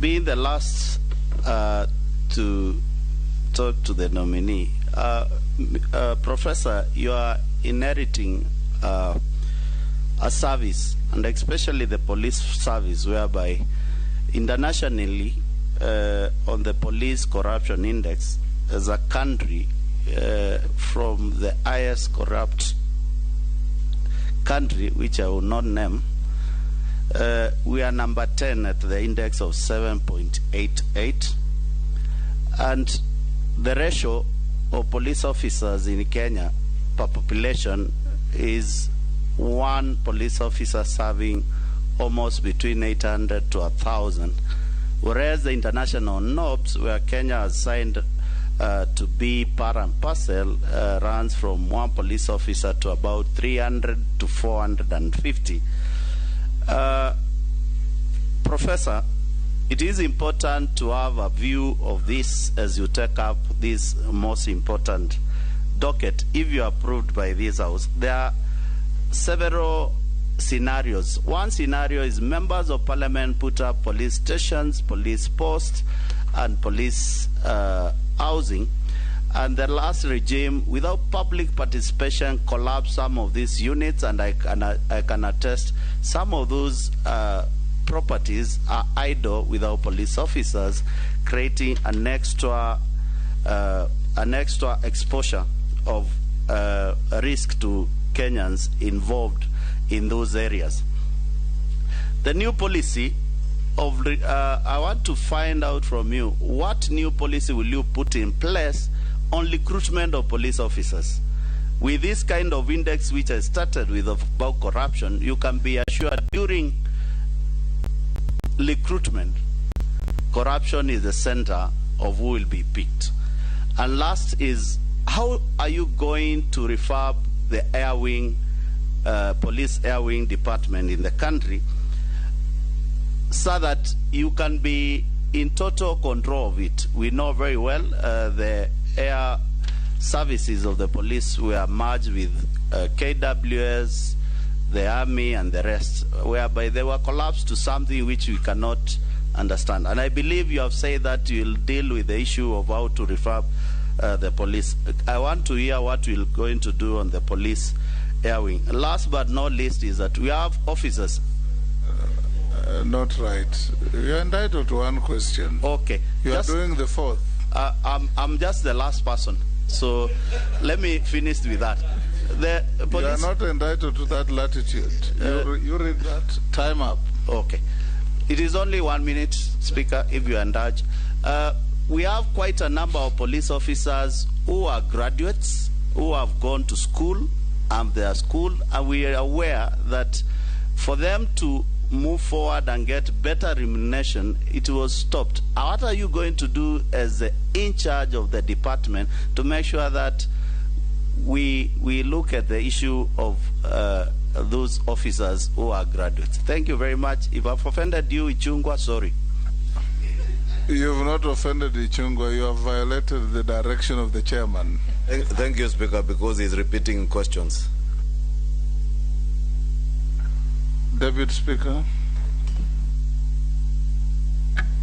Honorable Chairman, I just wanted to follow up on the same question that Honorable Murungaru said, and I think some of my electorate have said, why don't you assure them that you will have body cameras for all police officers who are going to be interacting with the public, so they're not collecting bribes on the road and terrorizing motorists? They said it's well to take care of their welfare, but the public want you to assure them that you'll also take care of their welfare against the police officers. And lastly, I think as someone who's been falsely accused in the past, I think you didn't get an opportunity to reconfirm that on the initiation, what had been said, to confirm that did you or did you not receive 15 million from NYS? I think it's important that that goes on the record. I didn't get the last one, Speaker, Chairman. I said you never got an opportunity to clarify the allegation that had been made by Honorable Wundanyi Opio. So I was saying you can use this opportunity to reconfirm that you indeed, because it was not confirmed properly.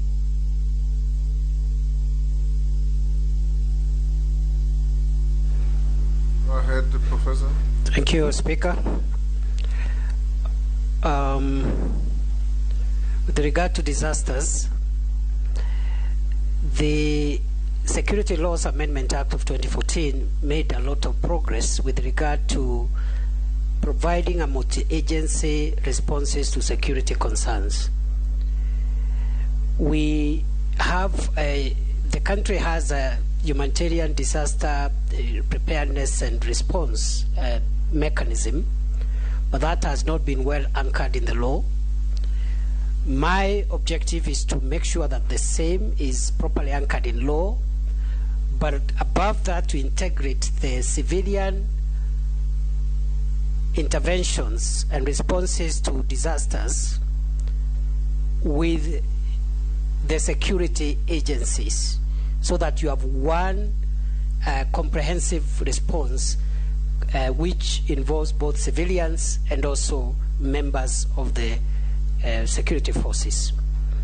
With regard to alcohol, I think it's a national problem, as I have said. And I think instead of the top-down approach to the fighting of illicit brews, we may need to start conversations in the areas most affected by this menace of alcohol and drugs from the communities to help us generate the solutions, because in the past there have been very violent and decisive crackdowns on illicit brews and alcohol, and perhaps the results have not been very successful. With regard to border borders and school buses, I am aware that the National Transport Safety Authority is working on policy on the transportation through border borders, transportation of school children and the use of school buses, and also transportation of dangerous goods. And that can be a good opportunity for us to define what traffic police can or should do. But on the direct question of roadblocks, I think the issue of roadblock is an outdated policy of traffic management and policy. We should move towards the digitization of road safety management to ensure that people who violate traffic rules are electronically identified and are also electronically punished, so that you don't stop not just school children, you also don't stop not just border borders, but you also don't stop somebody coming from church with his family, and because of overspeeding, a speed limit by a few kilometers per hour, you book them in a police station until the weekend is over, when you'll take them to court. There are easier ways of electronically dealing with those management of road safety. So we'll be following up on that. And those spikes and whatever are things Kenya should move away from. They don't look good. They even are sometimes causes of accidents and lack of safety on the roads. With regard to the issue of area managers, it is my view, I believe, that area managers should be compensated for the work they do without affecting the budget, because again the resource pass continues to remain the same and the needs are increasing day by day.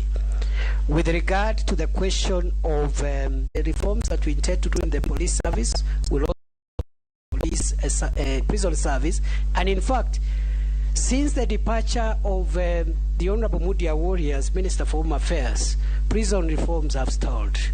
And this is an area which I think we require to be looked at afresh, with a view of making sure that these places become places of rehabilitation and correction of offenders, as opposed to places where people go to commit even further crimes when they are already in custody. Finally, with regard to recruitment, I want to promise this country and this committee that if I am approved as Cabinet Secretary for the Interior and National Administration, I will do whatever it takes to make sure that no Kenyan pays 1 shilling for their child who merits to be recruited within the police service, the prison service, and other formations under this ministry. Thank you, Professor. Let me also ask you just 2 questions. The first one, Professor, is the integrity of the Kenyan passport. The Kenyan passport is said to be one of the easiest to forge. Criminals from our neighbors, our brothers from West Africa, and many others. As foreign minister, I encountered cases where there were nationals of Zambia, Guinea, Nigeria, all these countries, in jails, particularly in Asia, China, Thailand, where narcotic crimes are punished very heavily. And they are profiled and identified there as Kenyans because they have forged and are carrying Kenyan passports.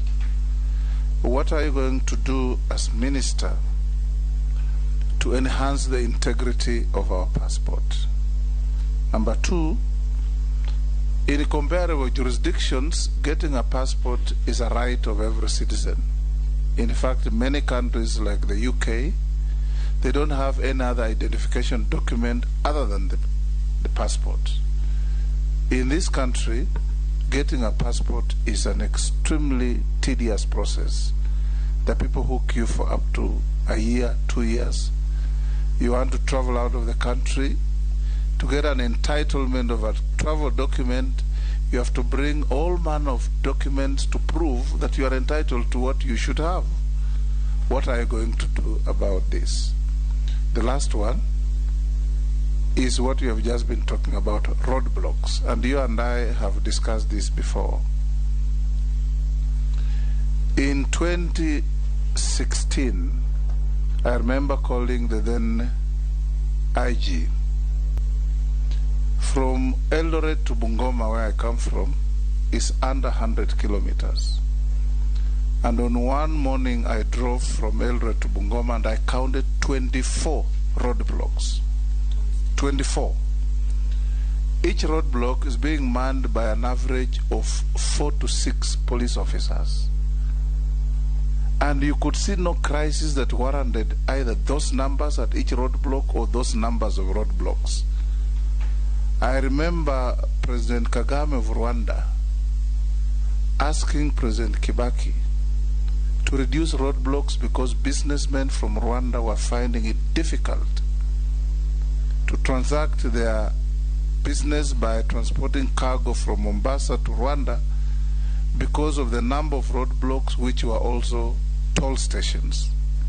What are you going to do to eliminate this menace? Thank you.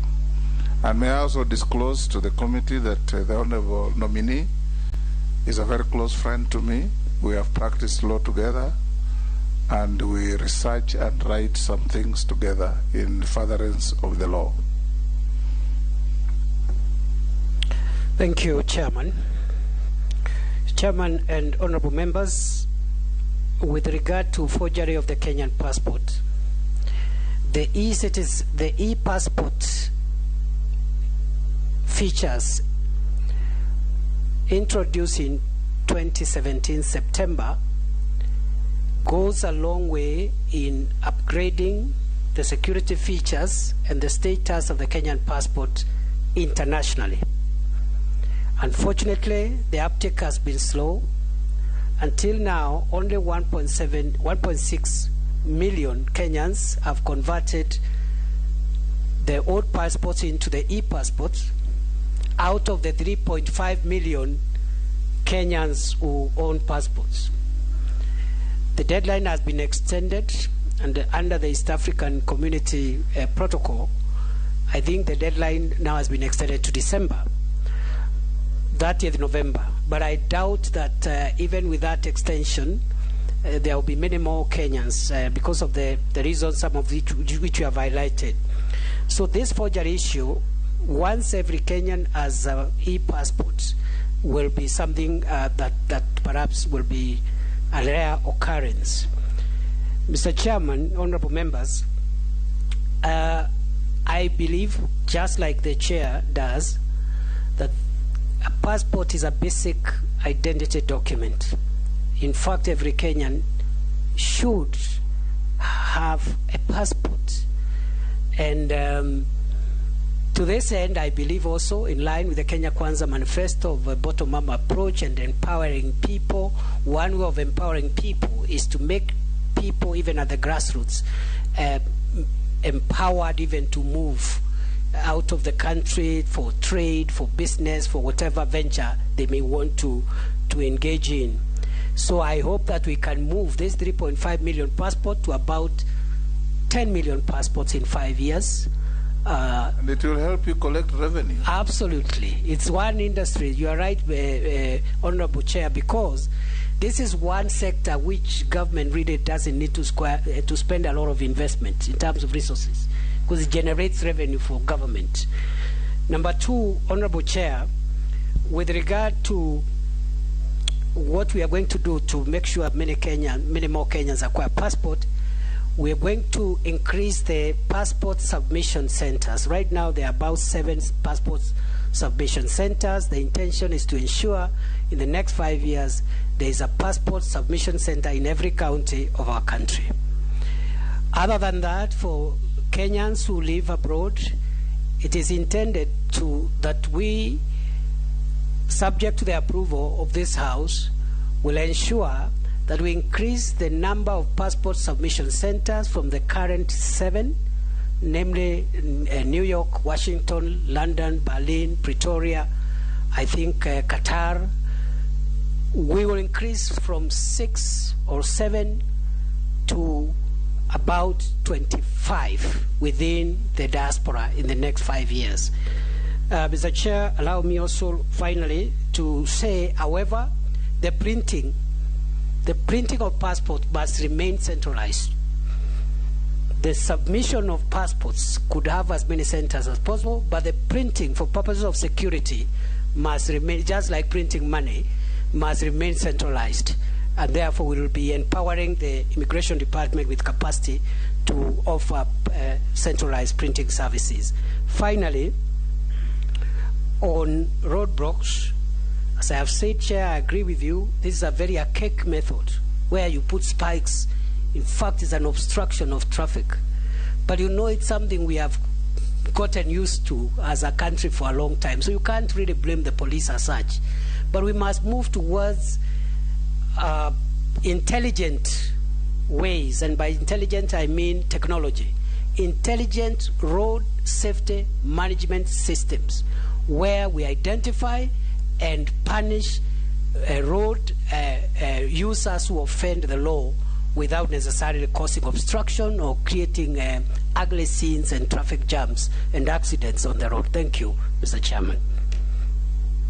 Thank you, Professor. I'll give you 3 minutes to tell us what you wish this committee to do with you and for you. Mr. Chair, thank you for that opportunity, this opportunity to address this committee. I would like to say as follows. It has been the honor of my life to be nominated by President William Ruto to serve as Cabinet Secretary for the Interior and National Administration. I remain grateful to him, and I also remain grateful to my party, through which I have grown in my career in public service. I do understand the current assignment requires me to abstain from active politics unless I am propagating government policy. That is what the law provides. I therefore want to take the opportunity to assure the President and the people of Kenya I will serve diligently, I will serve with integrity, and I'll apply my mind, my energies to try and resolve national security challenges that affect our homeland today, some of which have been discussed in this meeting. I also want to say that I will serve with integrity and fight within my ministry any efforts to divert public funds, misuse public funds, misuse public human resources for political or other considerations.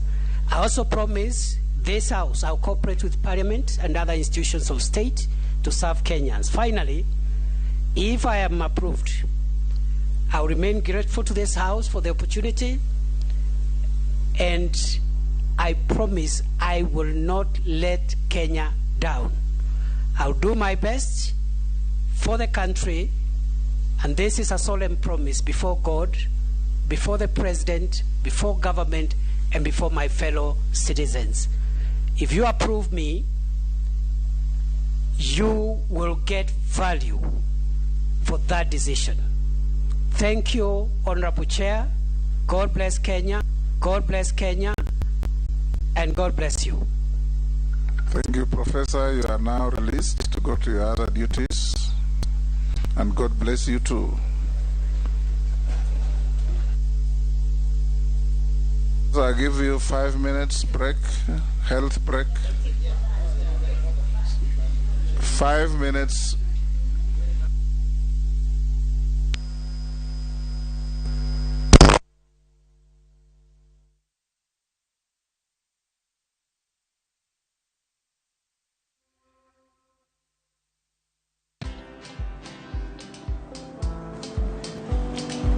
Chal nade? Chal ka gimihum kaka ng'iyo sim gi pacha te? Kiki hum ahinya. En mana ni asebedo e story ahinya. Mana kaka rali manyochacha ne chal ka gima ne an kanyo kane otimo. Kendo kane iyawo chiro manyien ne chal ka gima ne an kanyo. Sama ne imiyo welo mapacho ka nengo mogonyore nam chumbi. ne antie. In bende inyalo bedo e story kamora mora. Download mana Citizen Digital. Bed iyo ng'ala manyime gi weche manyien ka gi tuch kod gik mamoko ka gi timore kendo opogore pachoka kod pinje ma oko. Download Citizen Digital. Citizen Digital. Wakenya wengi wanaendelea kushiriki na kushinda $300,000 kwenye Shabiki Major Leagues Jackpot. Kwa majina ni Helen kutoka Western na nimeshinda, na naambia tu hao wengine wenyewe wanashiriki nayo watashinda. George Dongo kutoka Katanga, na mimi nilikuwa nimecheza Major League Jackpot. Mimi ni mshindi wa 150K. Kuwa mmoja wao. Cheza Major League Jackpot kwa shilingi 10 pekee kwa kutuma neno MJP kwa 29063 na waweza kuwa mshindi. Shabiki Major Leagues Jackpot, the easiest jackpot in Kenya. Not for persons under the age of 18. Betting can be addictive. Play responsibly. Shabiki.com is authorized and regulated by the BCLB. License number 416.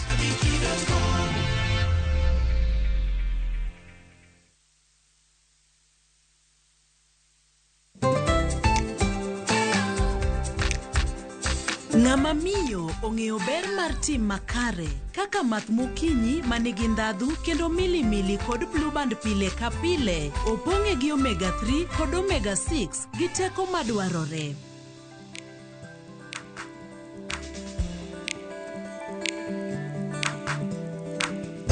Math mokinyi gi blue band, dongruok maggi makare pile ka pile.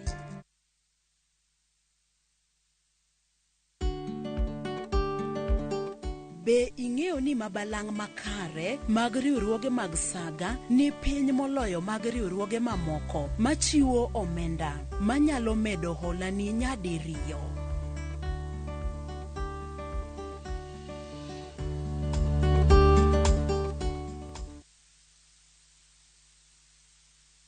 Collect fare kwa boda au matatu ukitumia ViewPay cashless na uqualify for bima ya 100,000 shillings pamoja na medical cover ya 20k na permanent disability cover ya 100k kwa 5 bob pekee. Dial *236# today to start using ViewPay cashless.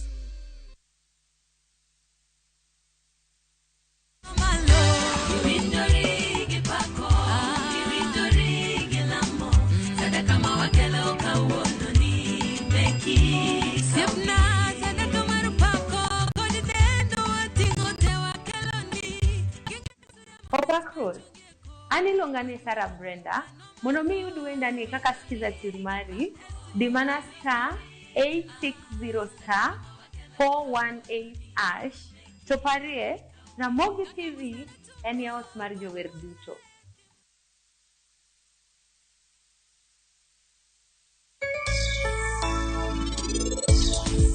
Donge in, okedua, ni mondo angi thapki watima Ruth. Onge wach. Dhi, tim gimidwa timono.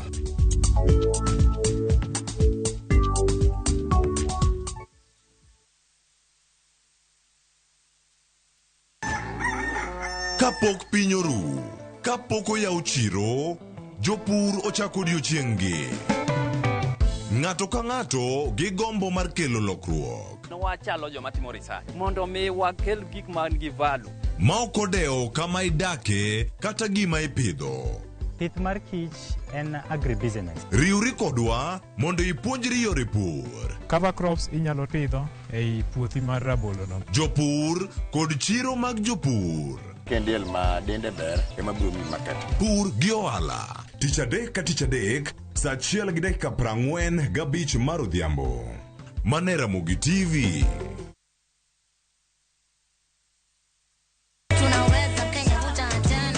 Waduogo kendo waikonu chenro maber moloyo. En ngolo nyadiriyo, miel nyadiriyo, kod mor nyadiriyo. Yud magite chenro mopogore opogore. Tum Dagmor, Ngeso ka Ngeso, Sang'wen otieno. Tiedero, Ngeso ka Ngeso, Sapaga chelo dhiambo. Ngoma Owake, wuok tich nyaka tich abich, Saparo dhiambo. Ramogi Night, tich abich ka tich abich, Sang'wen otieno. Magi duto, mane Ramogi TV.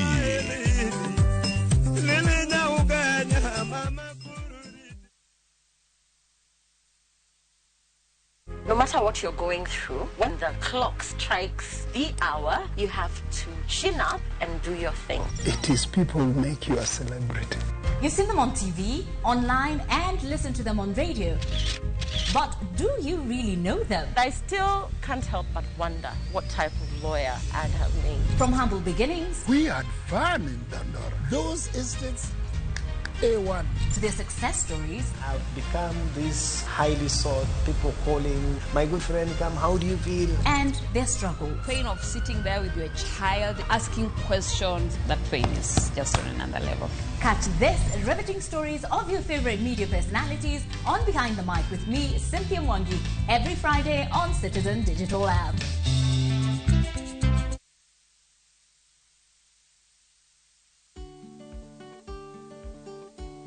Ka ok itiyo makare gi modhi mag pien dendi to nyalo mono gi donjo e pien dendi makare, ma nyiso ni ok gidhi tiyo e yo mowinjore.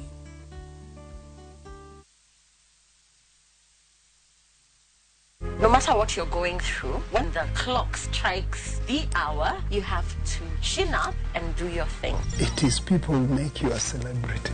You see them on TV, online, and listen to them on radio. But do you really know them? I still can't help but wonder what type of lawyer I'd have made. From humble beginnings, We had fun in Dandora. Those estates, A1. to their success stories, I've become this highly sought, people calling, my good friend, come, how do you feel? and their struggle. Pain of sitting there with your child, asking questions, that pain is just on another level. Catch this riveting stories of your favorite media personalities on Behind the Mic with me, Cynthia Mwangi, every Friday on Citizen Digital app.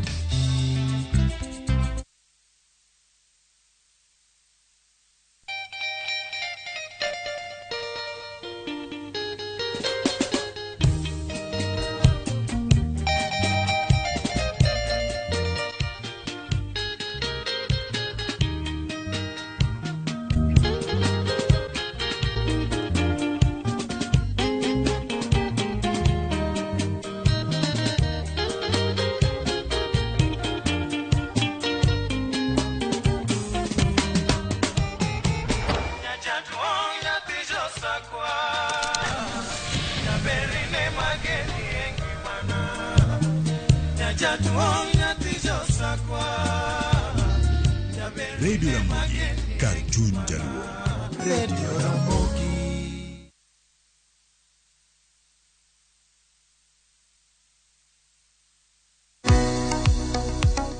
Be in kod penjo mora mora. Hello, penj laktar. Hello, daktar. Kata paro ma osebedo ka chandi ne wach ngima kod thieth. Wakeloni puonj maleo moa kuom lakteche molony e yore thieth te. Biro tero wachiel kachiel e yor puonj. Koro ka laktar oseneni owacho ni nigi tuo mar kansa, ma ema bedo ga stage mar 2. Chieng' wuok tich nyaka tich abich, wakeloni lakteche mopogore opogore mabiro puonji gimoro amora e wach thieth kod bedo gi ngima makare. Riwri kod Ruth Otieno, sa 12 e penj laktar, mana e Ramogi TV.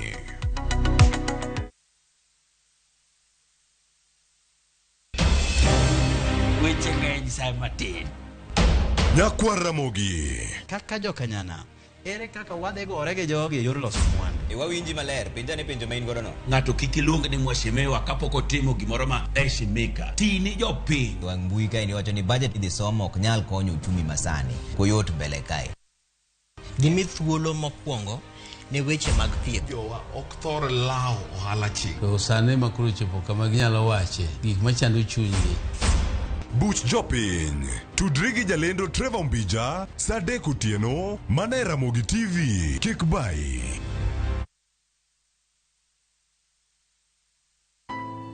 Wuond kod andhoga timore pile ka pile, to joma onge ketho ema hinyore ahinya. Apo mi ywak malitin. Kata kamano, hera pod riore kendo medo lo. Aheri ahinya to. Ka joma moko geng'o joma gihero kuom yudo rem. Ang'o momiyo itimo kamae? Wan wasetimo ni ang'o? Hera mar anyuola medo mana loyo. Watekae wan anyuola achiel. Tapki. Wuok tich nyaka ngeso, saa 2:15 mar otieno, mana e Ramogi TV.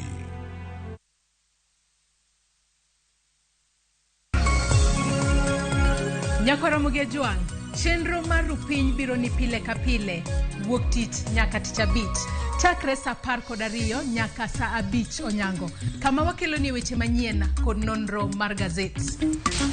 Wakelonu twak mong'ith, twak magero oganda. Chakre Rupiny, wakelonu jolony ka warango chal mar piny Kenya, kaeto wadonjo nyaka chenro mar mbaka oromo. Ei mbakano, watude kod reporters magwa e kor gwenge, e counties mopogore opogore ka gimiyowa weche matuch. Magi duto inyalo yudo achiel kachiel e mbui magwa mag Facebook, Twitter kod YouTube. Tudri kodwa an Sharon Ong'ao. An Cleophas Oluoch. Kachiel kod an Joyce Oduor. Machiegni nikech ma en Rupiny.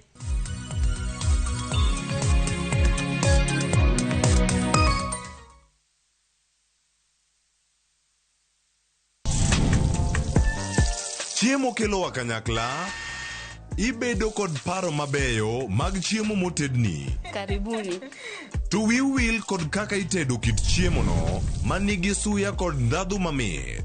E chenro mar tedo gi chiemo, wapuonjore tedo kit chiemb luo kod chiemo manyasani. Koro kigolo ring'o ting'ade kama. Tich adek ka tich adek, saa 2 okinyi, mana e Ramogi TV.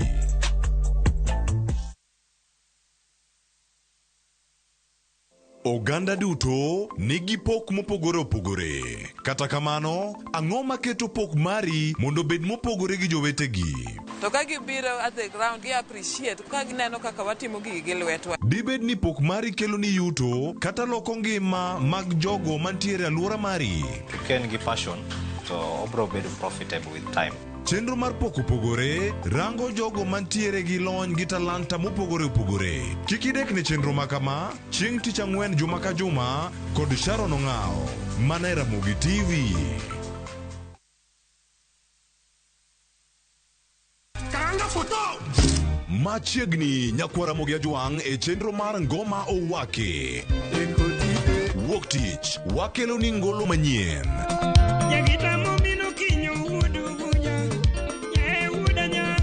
Ariyo, Ras, Reggae Owake. Tich adek, en odiochieng' mar twak gi jothumbe.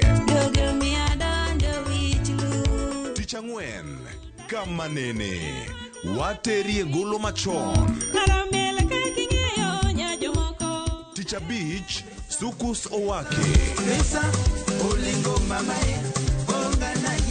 Kete manaka kod Papa Vic, Ngoma Owake, wuok tich nyaka tich abich, saa 10:15 odhiambo nyaka saa 12.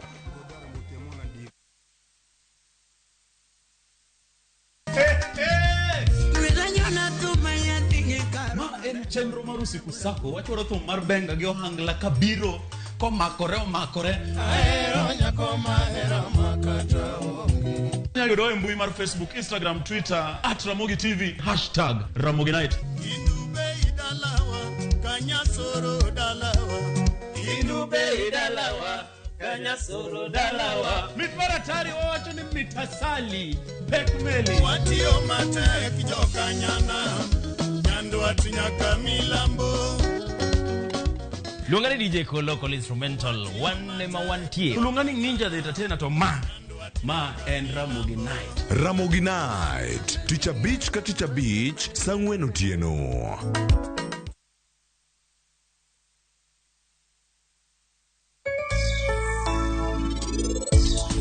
Koro yo mara sani ler, omiyo koro Tapki dhi bedo ja oda.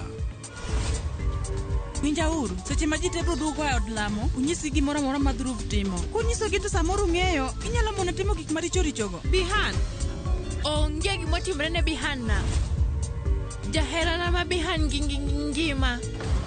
Ok dua, ni mondo an gi Tapki watim arus. Onge wach.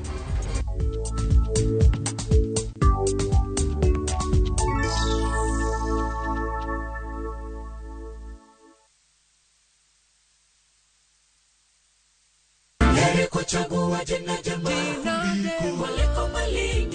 Ging'wono mar Nyasaye manyisore e ngimawa kinde ka kinde. Ber ka waduoko ne erokamano kod pak. Ma watimo sabato ka sabato chakre saa 2 mar okinyi. Yud gweth kod ngima manyien kuom Kristo kokalo kuom puonj koa kuom jotich Nyasaye. Sikie lamo, nyis Ruoth Jehova Nyasaye entie gi duoko maber ne ngimani. E chenro mar Injili ngima e Ramogi TV.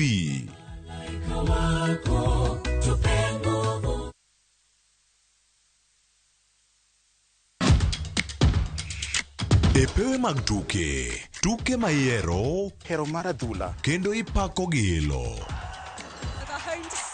Tudri kod James Opondo, japicha, gi Milton Ochieng Jaka Black e pau tuke. Chieng' Ngeso ka Ngeso, chakre saa 8 odiechieng' nyaka saa 10. Mana e Ramogi TV.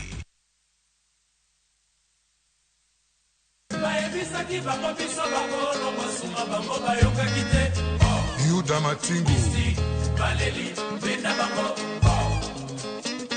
Ondike Biblos ni ask and it shall be given. Ni knock and the door shall be opened. request and it shall be given.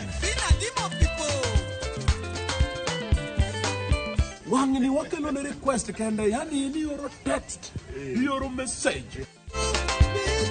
Namba ma studio en aria deka uchelo nono. Ma entie dero, the house of rumba.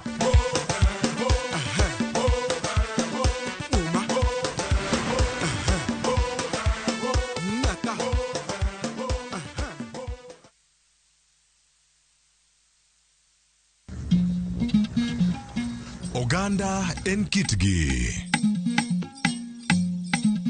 Joluo bende wan gi kitwa. Wakelo ni luo kitwa gi timbewa. E chenro mar 111. Ngeso ka ngeso, saa 1 gi dakika 45 mar otieno, girabala kwasi wad girajabu.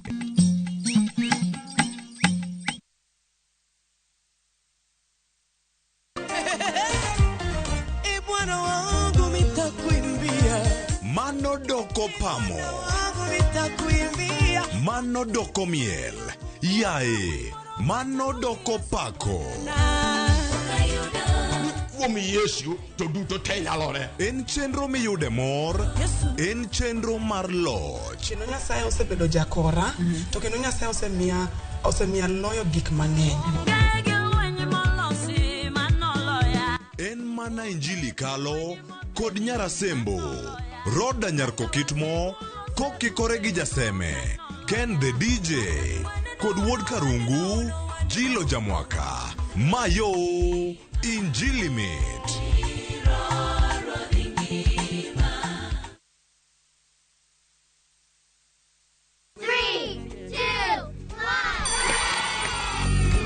Ngeso ka ngeso chakre saa 3 okinyi en seche mag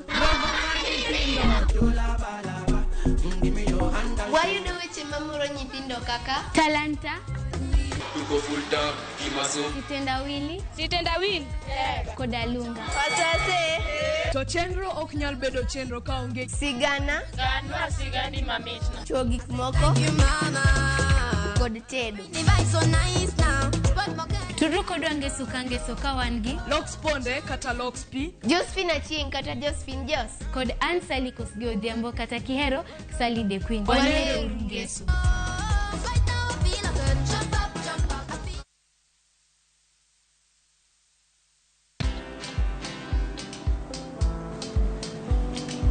Chal nade? Chal ka gimi kaka ng'iyo sim gi pacha te? Kiki ahinya. En mana ni osebedo e story ahinya. Mana kaka rally manyochacha ne chal ka gima ne an kanyo kane otimo. Kendo kane iyawo chiro manyien ne chal ka gima ne an kanyo. Sama ne imiyo welo mapacho ka nengo mogonyore nam chumbi ne antie. In bende inyalo bedo e story kamora mora. Download mana Citizen Digital. Bed iyo ng'ala manyime gi weche manyien ka gi tuch kod gik mamoko ka gi timore kendo opogore pachoka kod pinje ma oko. Download Citizen Digital. Citizen Digital.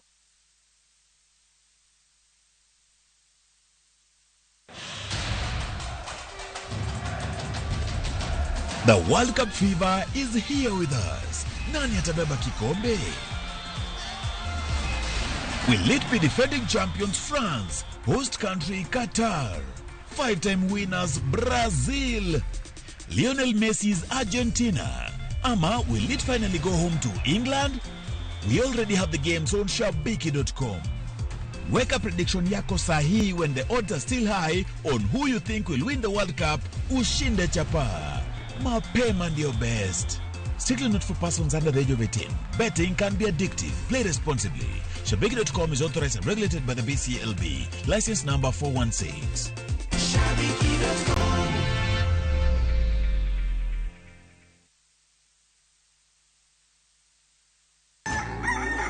Kapok pinyoru, kapok oyaw chiro, jopur ochako odiochieng'gi. Ng'ato ka ng'ato gi gombo mar kelo lokruok. Wachalo joma timo research mondo mi wakel gik man gi value. Ma ok odewo kama idake kata gima ipidho. Pith mar kich en agribusiness. Riwri kodwa mondo ipuonjri yore pur. Cover crops inyalo pidho ei puothi mar rabolo no. Jopur kod chiro mag jopur. Kendiel ma dende ber ema biro mi market. Pur gi ohala. Tich adek ka tich adek, saa 1:45 mar odhiambo. Mane Ramogi TV.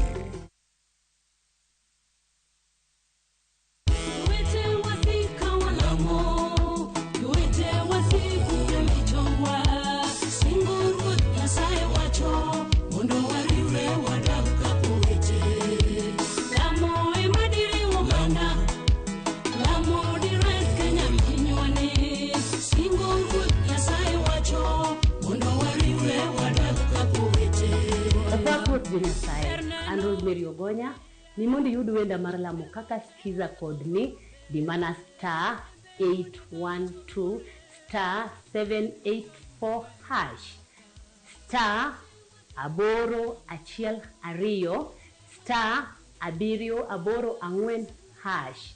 To pari ni ya Ramogi TV ene ot mar jower duto te.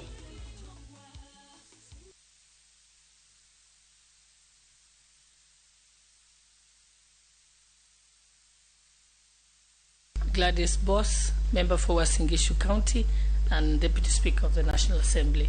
Good morning and karibu.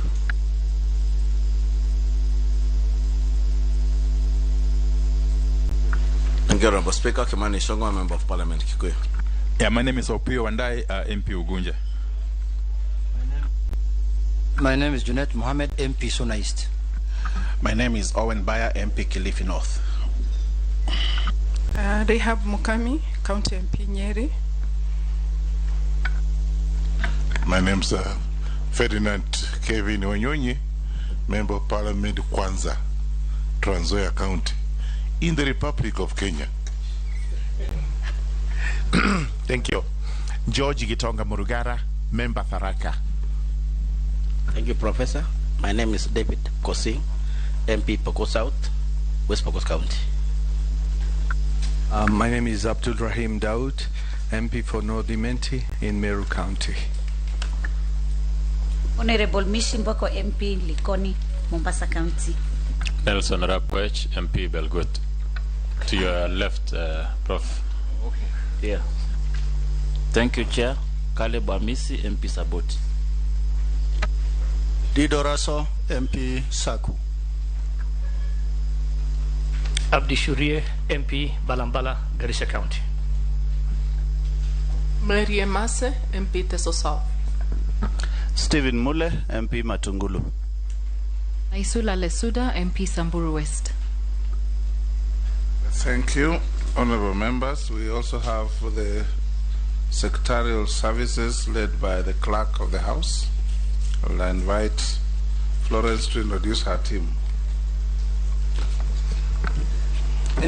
Florence Atenyo Abonyo, Director Committee Services, Directorate of Audit, Appropriations and other select committees. With me is Mr. Michael Karuru, Deputy Director, Directorate of Legal Services, and the team of officers seated behind him in the, forming the Secretariat. Can the Secretariat administer the oath to the good professor?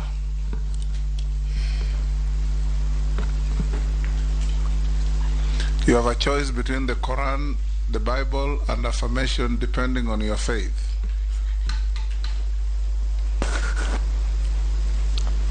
I use the Bible, Mr. Chairman. You raise it like that. I, Juguna Ndungu, do hereby swear to testify on all matters in question and tell this committee the truth, the whole truth, and nothing but the truth, so help me God.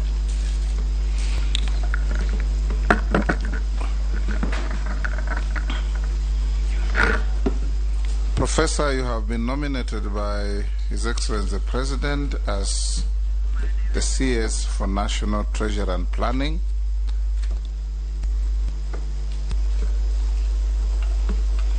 The nomination requires approval by the National Assembly before appointment, and these proceedings with you and your other colleagues that started yesterday is to engage in allowing members of the committee to interrogate you on matters touching on your integrity, your ability, your suitability in occupying the important office to which you have been nominated. We will hear you in 90 minutes. The questions that will be asked by members, we have agreed, should be concise and precise. Your answers should be equally concise and precise. It is not adversarial. We want to get facts where necessary, your opinion where necessary, and in so doing, you speak through the chair. There should be no altercation between you and any member. Neither are members going to question you directly, they also question you through the chair, as the rules of the House require. We will, once we finish with the preliminaries, I'm sure you've been watching the proceedings from elsewhere. We'll give you 10 minutes or less to tell us who you are, your short journey through life. Then the exchange of questions and answers will follow. At the end, I'll also give you a few minutes, no more than 3, to recap your wishes and anything else you want to tell the committee. We'll go to the next issue of your documentation. I believe you have carried your documents, and this good lady from the Secretariat will pick if you have put them together. We want to ask you, do you have the compliance with tax obligations to the state from KRA? Yes, Mr. Chairman, I sent that. I sent the originals to this. Do you have committee. The clearance with the Higher Education Loans Board? Yes, Mr. Chairman. Do you have clearance with Ethics and Anti-Corruption Commission? Yes, Mr. Chairman. Do you have a certificate of good conduct from DCI? Yes, Mr. Chairman. Have you ever been charged in a court of law or convicted for any criminal offense? No, Mr. Chairman. Are you a dual citizen of Kenya and any other jurisdiction? No, Mr. Chairman. You carry only one passport? I carry only one passport. Very good.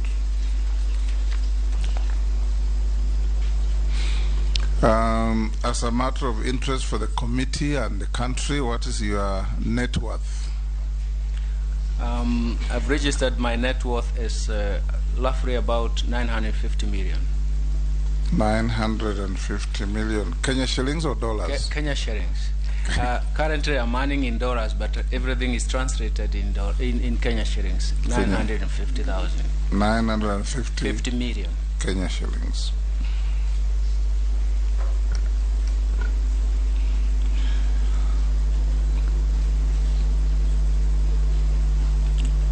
What are your current and anticipated sources of income? Currently, I'm salaried at the African Economic Research Consortium, but I think that my anticipated earnings would be gratuity coming once my contract comes to an end. Unfortunately, if I'm approved by this committee, then it means that I'll have to leave my job. The second one, that is gratuity. The other one will be maturing in financial investments through different sources, diverse sources. Those are the anticipated incomes coming to me. Okay. I'll now open the floor to honorable members to ask you questions. I'll start with the... Oh, sorry. I'm jamming the gun, Professor. Thank you. Tell us the journey of your life in under 10 minutes. Thank you. That's what I was anticipating. I hope I'll take 10 minutes or less. And let me say that I'm a Kenyan, and I come from Kandara constituency in Murang'a. Actually, in Murang'a, we actually talk about location. I come from location 3 in Murang'a. And I went to school in one of the primary schools, Keguya Primary School, and I finished in 1973, joined Form 1. I was admitted to Form 1. Those are the days that you needed to be admitted. So I went to another school, a newly aided school in Murang'a, in Gatuli location, Kiabugi Secondary School. That was in 1974 to 1977. I had a first-class division that allowed me to be admitted to Kagumo High School, perhaps a school of my dreams. That was in 1978. I finished Form 6 in 1979, and in 1980 I came to Nairobi. I came to Nairobi because that was the only university in Kenya then. That is when I joined the University of Nairobi, and I was admitted to study Bachelor of Arts. I had a dream to study economics, so I was in Bachelor of Arts. You have to do 3 courses. And in the second year, you start specializing on the basis of performance. So I became what we used to call then 311 economics. And so I ended up graduating in 1984. We are the group that was affected by 1982 coup. So it means that we took longer than the normal 3-year degree. You lost 1 year. We lost slightly more than 1 year, but it is 1 year in terms of corridor. Thank you, Chair. And in 1984, I graduated in Bachelor of Arts in majoring in economics. In the same year, I was admitted to actually pursue postgraduate economics, postgraduate degree in Masters in Economics, which I finished in 1986. From 1986, it was actually more of research work, and in 1987, I was employed at the University of Nairobi as a tutorial fellow. That's the lowest rank in terms of the teaching fraternity. But the tutorial fellow, you are employed on contract on the basis that you are going to pursue higher education. That is a PhD. So I did that for 2 years, from 1987 to 1989, and I got a scholarship to study economics at PhD level at the University of Gothenburg in Sweden, funded by Swedish International Development Association, that is SIDA, and that was on the contract that we should study economics within 4 years. Usually economics, PhD in economics takes about 5 years, 2 years of coursework and 3 years of research. But we had a covenant to finish in 4 years. Of course, it was difficult, but I managed to finish in 4 years and 3 months. So I came back to Kenya in 1993, towards the end of 1993, to start teaching again in 1994. I was promoted in 1995 to become a lecturer. In 1997, I was promoted to become a senior lecturer. And in 2001, I became perhaps the youngest professor ever. I became an associate professor in 2001.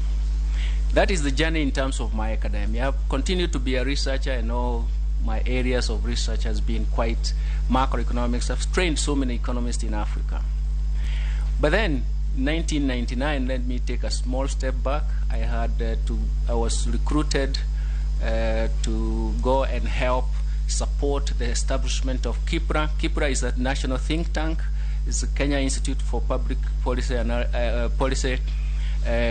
Research and Analysis. And I was there for 2 years. I was responsible for developing the first Kenya macro model. And I did develop the Kenya macro model by 2001. It was hosted in the Treasury. After that, I continued with my international assignment. I was employed in 2002 by International Development Research Center of Canada. And again, I became the program specialist in East and Southern Africa. In 2003, I joined the African Economic Research Consortium, a network that actually builds capacity for economists in Africa and even graduate training. I became director of training. And it was there that I was recruited and appointed governor of the central bank in 2007. And I continued and served for 8 years. In fact, chairman, I became the first governor to serve 8 years since the law was established, 2 terms, since the law was established in 1982. So, for me, it was a chance in terms of not only of research, but intellectual leadership, but also policy leadership.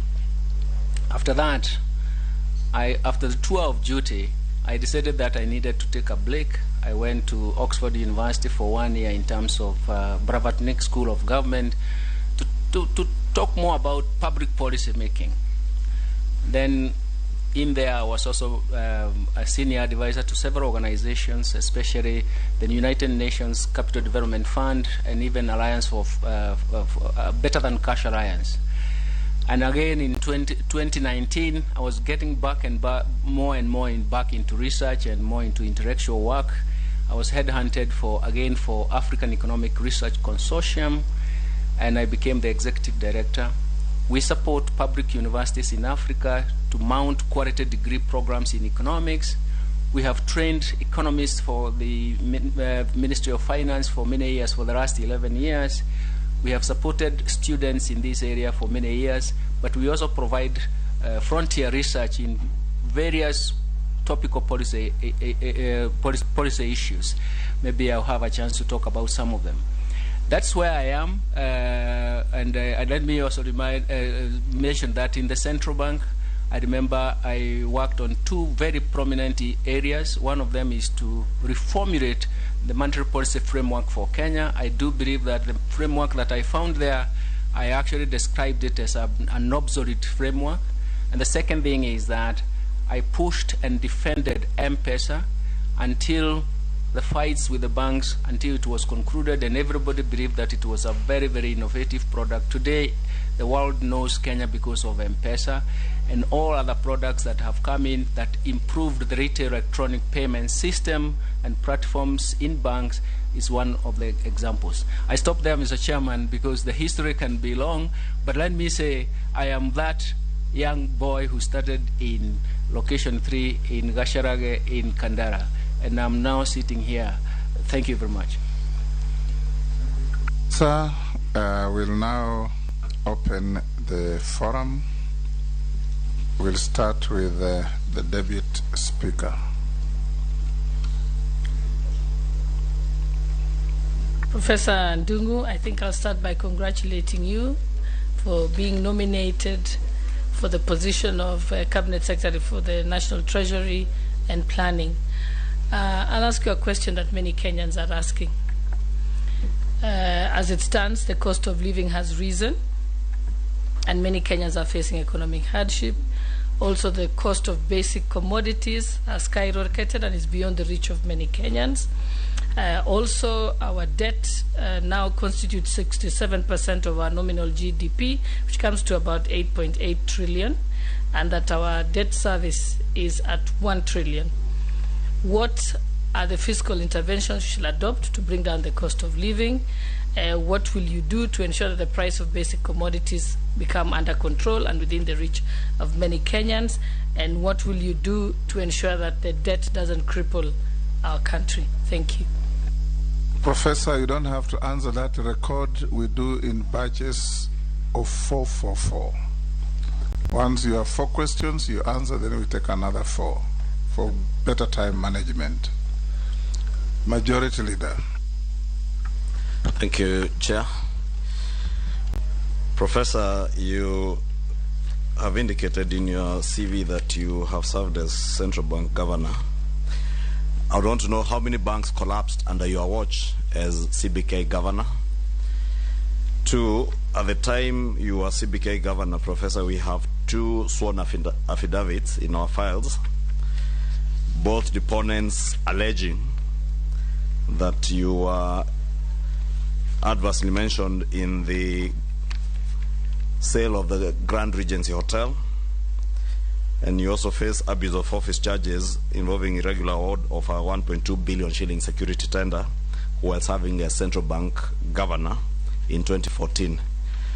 Maybe you could tell us from these affidavits the status of those 2 issues, and in your mind, in view of the provisions of Article 6 of our Constitution on issues to do with integrity, bearing in mind that you are if you are approved, you take over one of the most important dockets in this country, where matters of integrity are central to the confidence that you build not just within Kenyans on the economy, but also with our development partners and donors.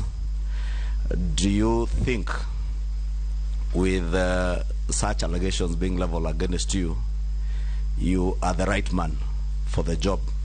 Are you the man who will inspire confidence in the economy, considering that, as we have stated before, I think it's common knowledge among us Kenyans that our economy is not doing well at all, and we need a man in the National Treasury who will not only inspire confidence with Kenyans, but also with our development partners.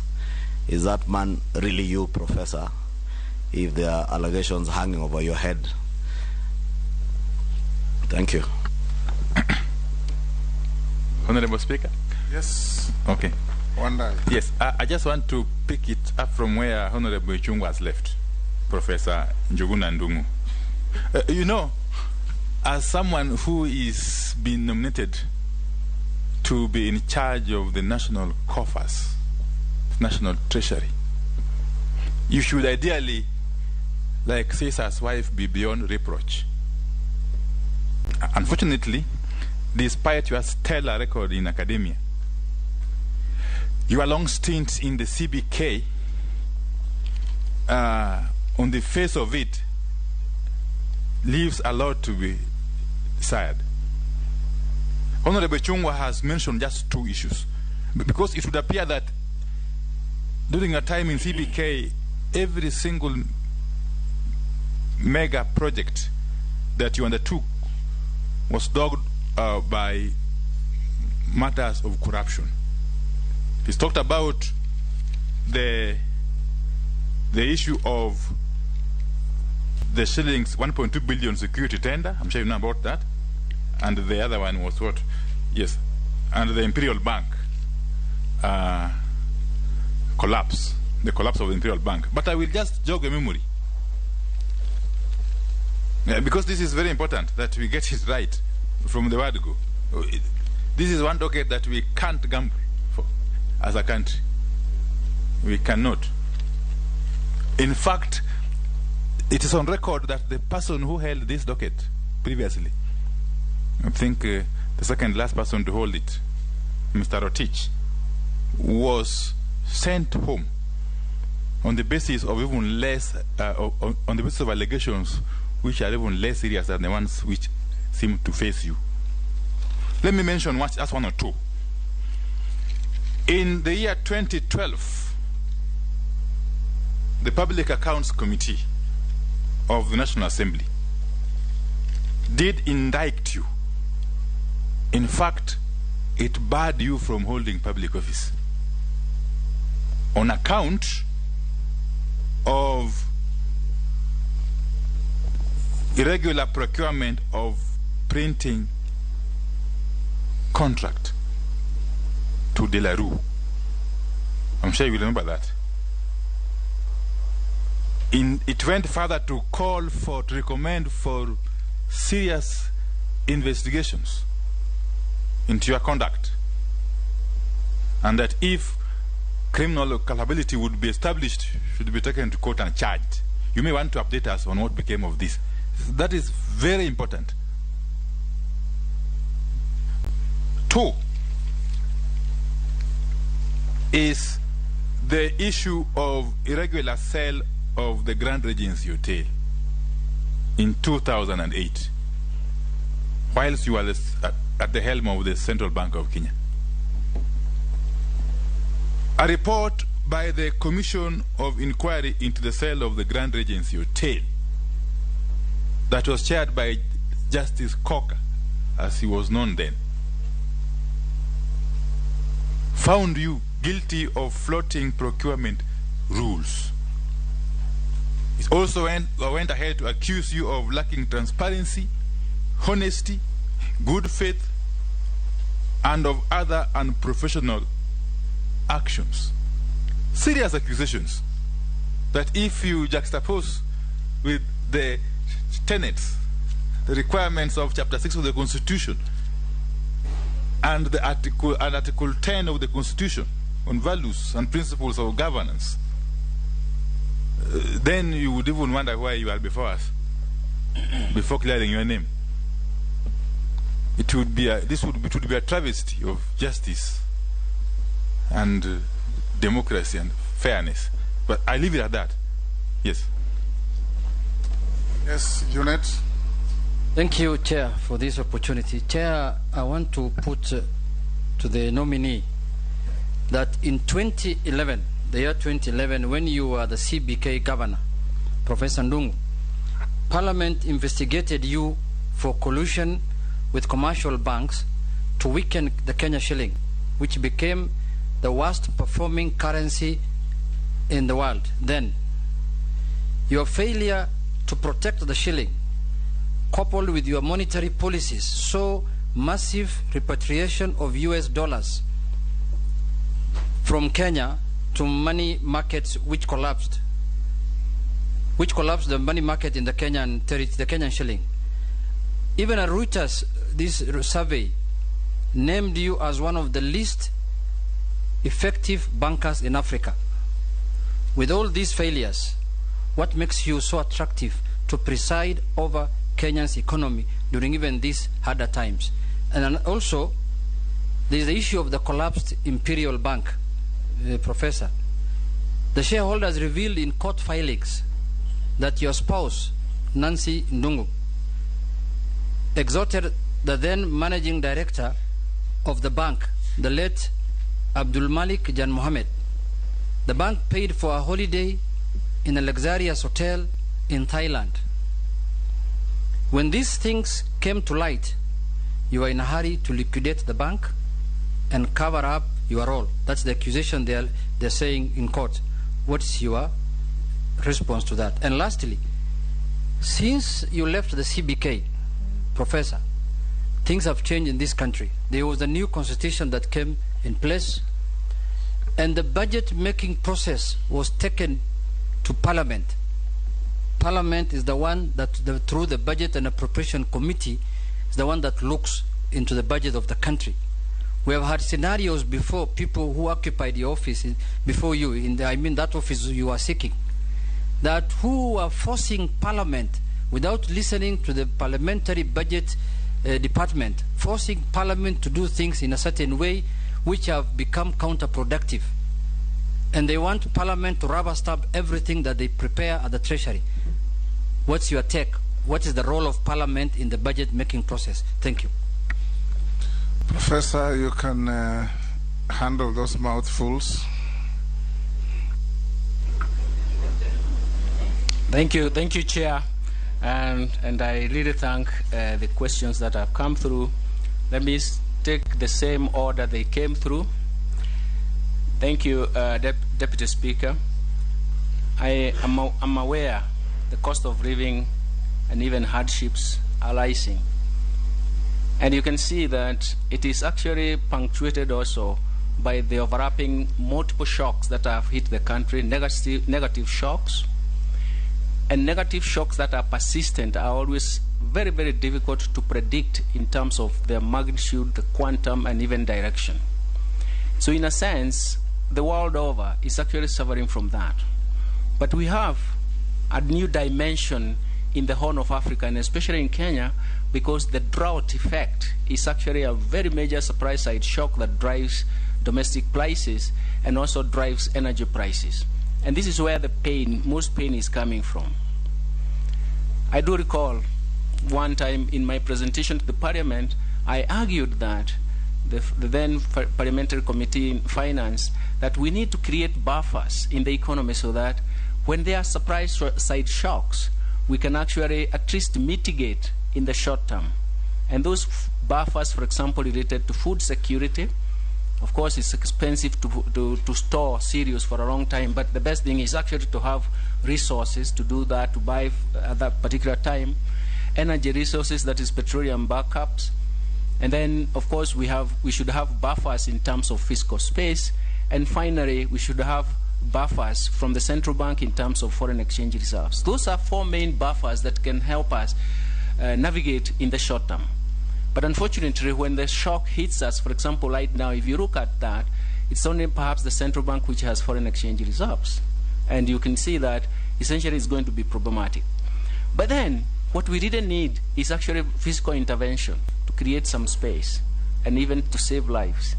But again, it comes in at a time when we don't have that fiscal space. Especially, you mentioned the debt. We are in agreement with that. I think right now, the way the situation is, given the multiple shocks, and even the supply side shocks that are quite prevalent, the best would be to look for concession of financing that would retire most of the debt, especially the domestic debt, which is very, very expensive. It's taking quite a large proportion of recurrent expenditure, about to the tune of about 3%. So that will be the starting point. And then after that, we'll have some time that is in the very short term. Then over time, the fiscal space can be rebuilt, including reforms that may come up actually to improve the revenue side. Because right now, the biggest problem is the revenue side. So essentially, one of the lessons that we should pick up from here is actually how to deal with supply side shocks. It was always a problem even during my time. Because one of the things about the supply side shock and monetary policy phenomena is that you have to actually tighten monetary policy to ride over the shocks. But essentially what you do is actually to push the economy into a temporary recession, hoping that once the supply shocks are resolved, we do not have that plateau of high prices. We will destroy that. But if there is pain, by the time you do that, and even when the supply side issues are resolved, this is the pain we have to undergo, we have to wait for. But I do believe that the most important steps is always to make sure that we have fiscal space that can now allow us some flexibility to ride over the shocks. And that is going to be created by, first of all, resolving or reprofiling the debt that we have, having some concessional funding that is going to retire some of the most expensive domestic debt. And then from there, slowly, the fiscal space will build up, supply side will come back, will be coming slowly back to the market, and then we can now start looking for how do we create fiscal consolidation. The President has already signaled some signals about fiscal consolidation. And this is something that will continue, but it will not continue until we resolve the crisis facing us, and then we resolve the debt issues. That's how I would approach it. It should be a short-term problem that can be solved, but it has to take a bit of time. Thank you, Majority Leader. Thank you for your fantastic questions. During my time, there is no bank that collapsed. I was governor of the Central Bank of Kenya from March 2007 to the beginning of March in 2015. That does not mean, Mheshimiwa Majority Leader Bwana Kimani Ichung'wah, that there were no problems. There were problems. But you have to make sure that you bring in or you develop new solutions and new interventions to save the market. And that's what we did. There were several mergers, but those mergers were actually geared towards preventing any collapse of the banks, because market situations do change. Some projections in marketplace can change. And so the regulator must know what to do. A regulator is not someone who is waving an axe in the market. A regulator is a person who is trying to understand the market, help develop the market, and the third one is regulate and protect the market. So those three dimensions are very, very important for a regulator.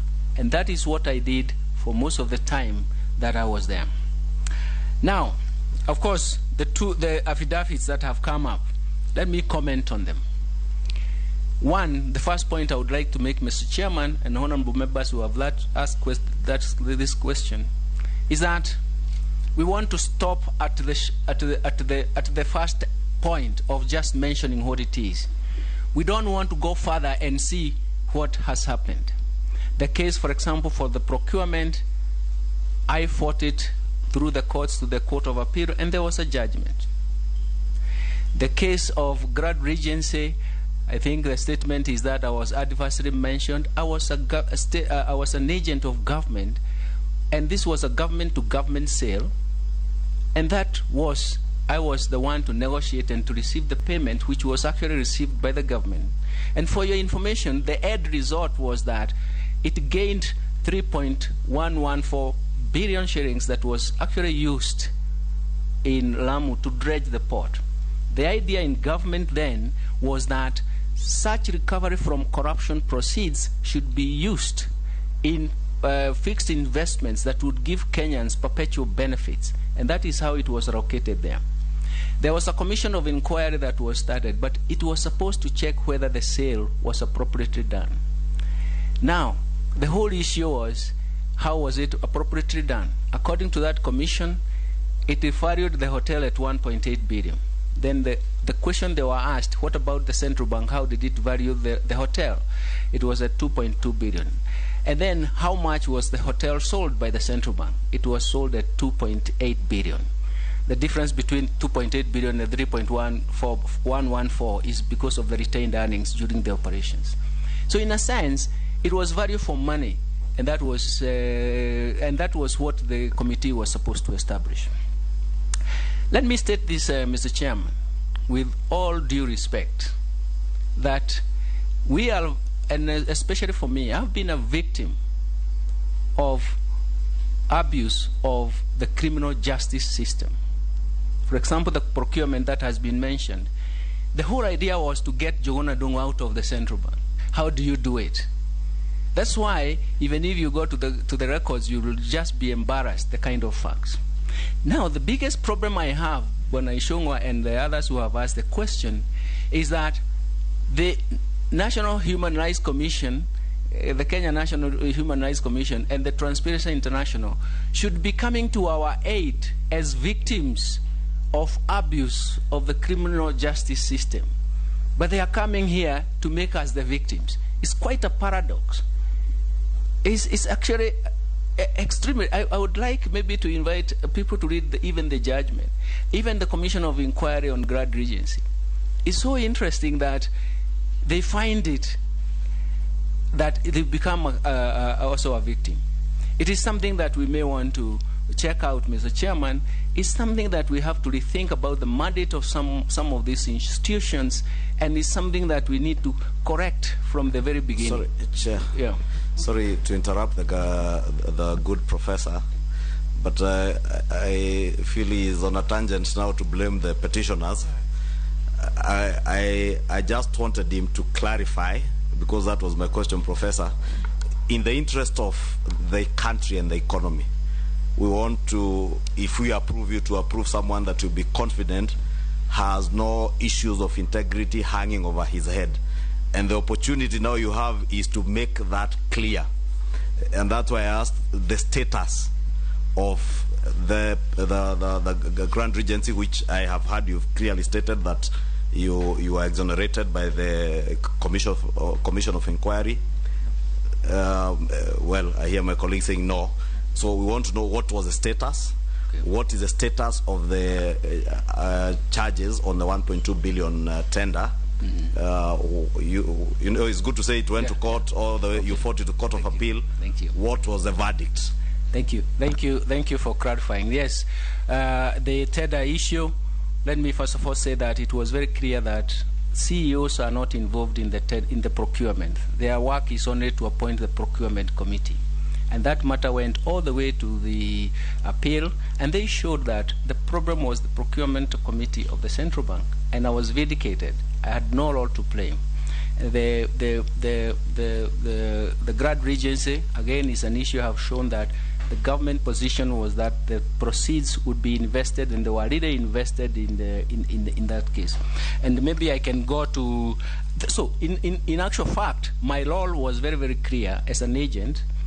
And my role was also very, very clear that I had no role to play in procurement. But I wanted to go further to show that actually when such issues come, although I'm trying to defend myself, when such issues come, also those people who bring them up, they should see the whole end. Speaker, point of order. The nominee is not helping us make progress. For instance, he's saying talking about being vindicated in the Grand Regency cell. He's not saying by who. Because the report of the commission is clear that you are indicted. Yeah, Madam Chair.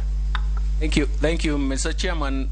With due respect, and maybe I will seek your protection because I have never seen the report. I only remember that the government said those proceeds that the central bank has done well for raising that kind of money. It was invested in Ramoport, and you are aware of that. And the whole conclusion was that if such resources coming from corruption proceeds are invested in the projects that provide perpetual benefits, then everybody is happy. Let me also move on to... Sorry. Yes, Chunga. Maybe as a procedural matter of guidance to the committee, with all due respect to my colleague, the leader of minority, I don't know when, as a committee, we allude to a report. Is it not in order then, as a procedural issue, that a copy of that report is shared with the committee so that either the nominee or other members of the committee are able to benefit from that? So that, Honorable Speaker, we avoid the issues of raising issues to the public gallery. And I say that with a lot of respect to my brother, because the earlier nominee who was here, Professor Kindiki, had the same issue on an issue that my brother was not able to, again, clear up properly, that indeed the allegations were against the law firm of Onesmus Kipchumba Murkomen and Company, not the law firm of Honorable Kindiki. So maybe, Speaker, you could guide us on that issue. There were affidavits, 1 or 2, sent to the committee through the clerk. I instructed that they be furnished to the nominee. I believe you have been served. And I did hear the 2 members make reference to those affidavits. I would encourage the nominee to answer questions. That's why I said precise and concise. When we go on to a long journey, we end up stumbling somewhere. So I would want you, Professor, the 3 questions that were asked that cast aspersions on your integrity by Chungwa, Wandai, and Junet, just answer them straight and clear. Are they true? They are not. Was there a court process? How did it end? Did your wife go to Thailand on holiday paid by Imperial Bank? Was it Imperial Bank? If it wasn't, because it's an allegation being raised by Junet, I've seen no evidence that it happened. Did it happen or did it not? It's as simple as that. Yeah, Chair, not to interrupt you, Chair, with your indulgence. Also, you know, we are on Hansard. The nominee alluded in his response that even the report of the commission made him a victim. He said that when he was responding. So that means he's privy to the Commission's report. And even then, I think he was on Kenya Human Rights Commission. On a struggle to defend himself. He said he's been a victim of many things. Yeah. So now that we have put him on track, let's hear his answers to your questions, which I'm sure he's privy to. Thank you, Chairman. I get your advice, and I'll take. I'll be in that tandem. Let me say that on the first issue and the second issue, I think what I've said is that I've defended myself in terms of I defended myself through the court process. The Commission of Inquiry in terms of the Grad Regency, I was asked to surrender the money to dredge the Ramu port. All the proceeds were given. You were asked as Njuguna Ndungu or as governor of the central bank? As governor of the central bank, and also the agent who transacted that particular deal. The printing contract that Mheshimiwa Junet, with due respect, thank you very much, that matter came to Parliament, it was debated, and in the end, it was not the central bank that determined the printing contract, because it was there even before I joined in, and so I was exonerated on that, and the reports are very clear. I've never been involved in contract for publishing, for any currency printing. And again, the Treasury also went into joint venture with the Deraru, and that is how the issues were determined. So it was not a purview of the central bank, and the matter was dissolved that way in the central bank. The Imperial Bank never collapsed when I was in the central bank. I had already left, and it was several years when I had left. And the bottom line is that I was never part of that, and I never flouted, and also the flouting of the procurement rules. I never flouted any rules, because in the then law, since then they have been revised, and bear me with that. Since then, the procurement law has been revised. The CEO of an organization, his role was, or his or her role was, to appoint the procurement committee. If the procurement committee made a decision, the CEO could not vary that decision. Since then, and I had already left the central bank, things have changed, and the law has been revised. Let me also say, the issue of banks propping the sharing, that was not correct. It is like the same situation we are in now. We are having supply side shocks, and because of the persistent shocks, you can see the dollar supply has been minimal. And so in a sense, when you look at our current account deficit, it is the one that signals whether the currency is going to depreciate or appreciate. And that is the same situation with external shocks, and this is consistent with the African economies.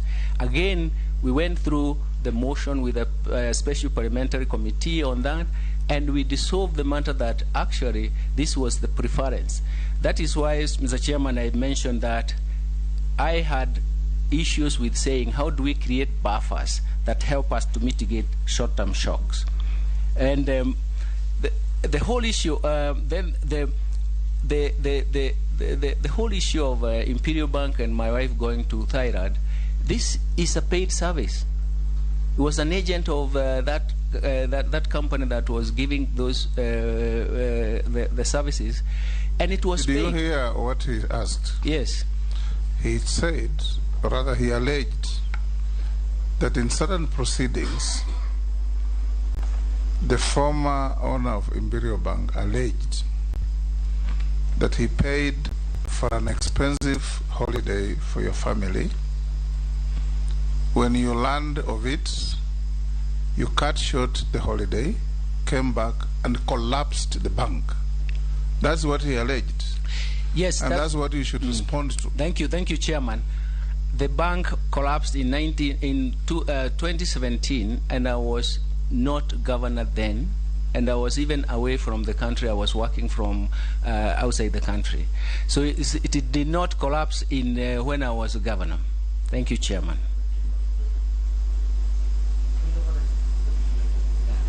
Yes. Just for your indulgence, Chair.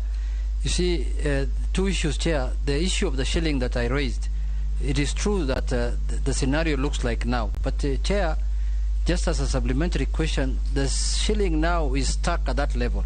By that time, a committee of parliament was formed, and I suspect you were in parliament by then.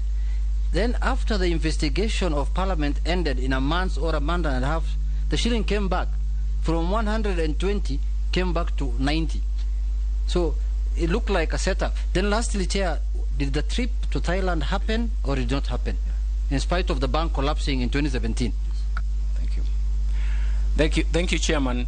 Let me say this. Once the crisis has been resolved, then there is inflow of foreign exchange. And because we have an open capital account and a floating exchange rate, the appreciation will always take place, because the depreciation is coming because of scarcity. And that's what happened. You can even produce graphs to that effect. That is, I wanted to correct that.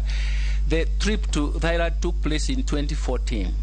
And then the agent of that was himself, I can't remember the name of the one you have mentioned. And we were paying him in advance to go. So it was a trip that was paid for. You pay him. So it took place, we paid. He was an agent. He was an agent of that particular resort. And you paid him directly. And then and all those details are there. Pay for the holiday? I paid for that holiday for my wife. Okay. Yes.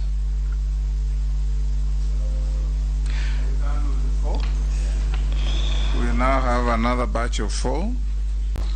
Owen Bayer,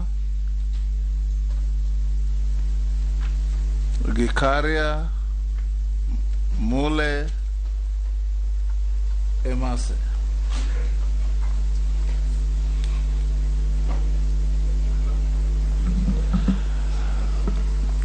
Yes, can I go ahead, Chair? Yes, go ahead. Okay, thank you very much. To make good progress, Professor, listen to the questions very carefully and answer them as precisely and concisely as you can. Okay. When you embark on a misadventure, you land into a series of problems for no reason. Okay. Thank you, Professor. Thank you, Speaker and Chair. Away from the personal issues that, of course, you've gone through, I want now to focus on what is now and the position that you have been nominated to. We would like to know, as Kenyans, what is your vision as CS for Treasury? You handled the central bank. It was a different institution. It was a regulator. It did many other things. Now you're coming to full public service. You're coming into the ministry, which very many people in this country blame it for the kind of economic mess that we are in. What is your vision for Treasury and economic planning? How are you going to solve the problems that are now here? The problems of skyrocketing prices, the problems of the fuel, the subsidy issue, and the hustlers out there are looking at you as the person that are going to redeem them.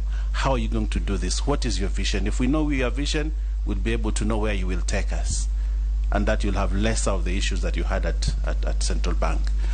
Secondly, Speaker, the current CS has pronounced that he cannot disburse money to CDF because he says the court ruled. But we also know the court, and Kenyans know the court ruled on the issue of the CDF Act 2013, not the NG-CDF that is subsisting now. Members of Parliament and Kenyans know the benefit of having CDF. On the fiat of a ruling on a previous act, Kenyans have been denied that money. Would you disburse CDF? Thank you. Thank you, Chair. Maybe Ndongo, the nominee Treasury. You know, at the end of the day, it is what is collected that has to be spent. So as Parliament, we will do budgets, the government, the executive will do a lot of budgets, but at the end of the day is what is collectible that can be able now to translate and actualize the policy and the government expenditure that is there. So, one of the issues that has come up of late is that taxation has been politicized to an extent that some people look like they are being targeted. So one of the questions among politicizing tax collection is that our revenue collection currently, which stands at 2.2 trillion this financial year, but the public debt is so huge. So what innovations strategies that you're going to have to employ and grow that revenue collection of this country without necessarily, just thinking of taxation to the poor or getting a lot of money? Which other methodology would you come up with to collect enough money to be able to meet our budget requirement? Thank you. Thank you, Speaker. Thank you, Professor Honorable Mule Matungulu. The current situation in the country economically,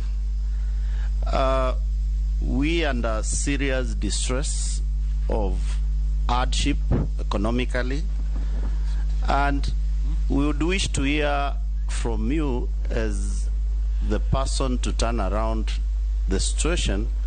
How will you put the directive which has been given by the President of cutting down the costs of the budget by 300 billion in 2022-2023 budget to allow relief for Kenya's spending and borrowing pressure, and at the same time look at that vis-a-vis the intention of job cuts within the country, whereas when campaign trail was on, we promised that we are going to grow the economy as quickly as possible in the framers of bottom-up. Yes, the job cut to make sure that this realization of the 300 billion is evident, and it will definitely affect serious programs of the government like public-private partnership, PPPs, whereby the framework rests squarely with Treasury. How are you going to sync that with the particular ministries which will be involved in all the PPEs to save this country? Thank you.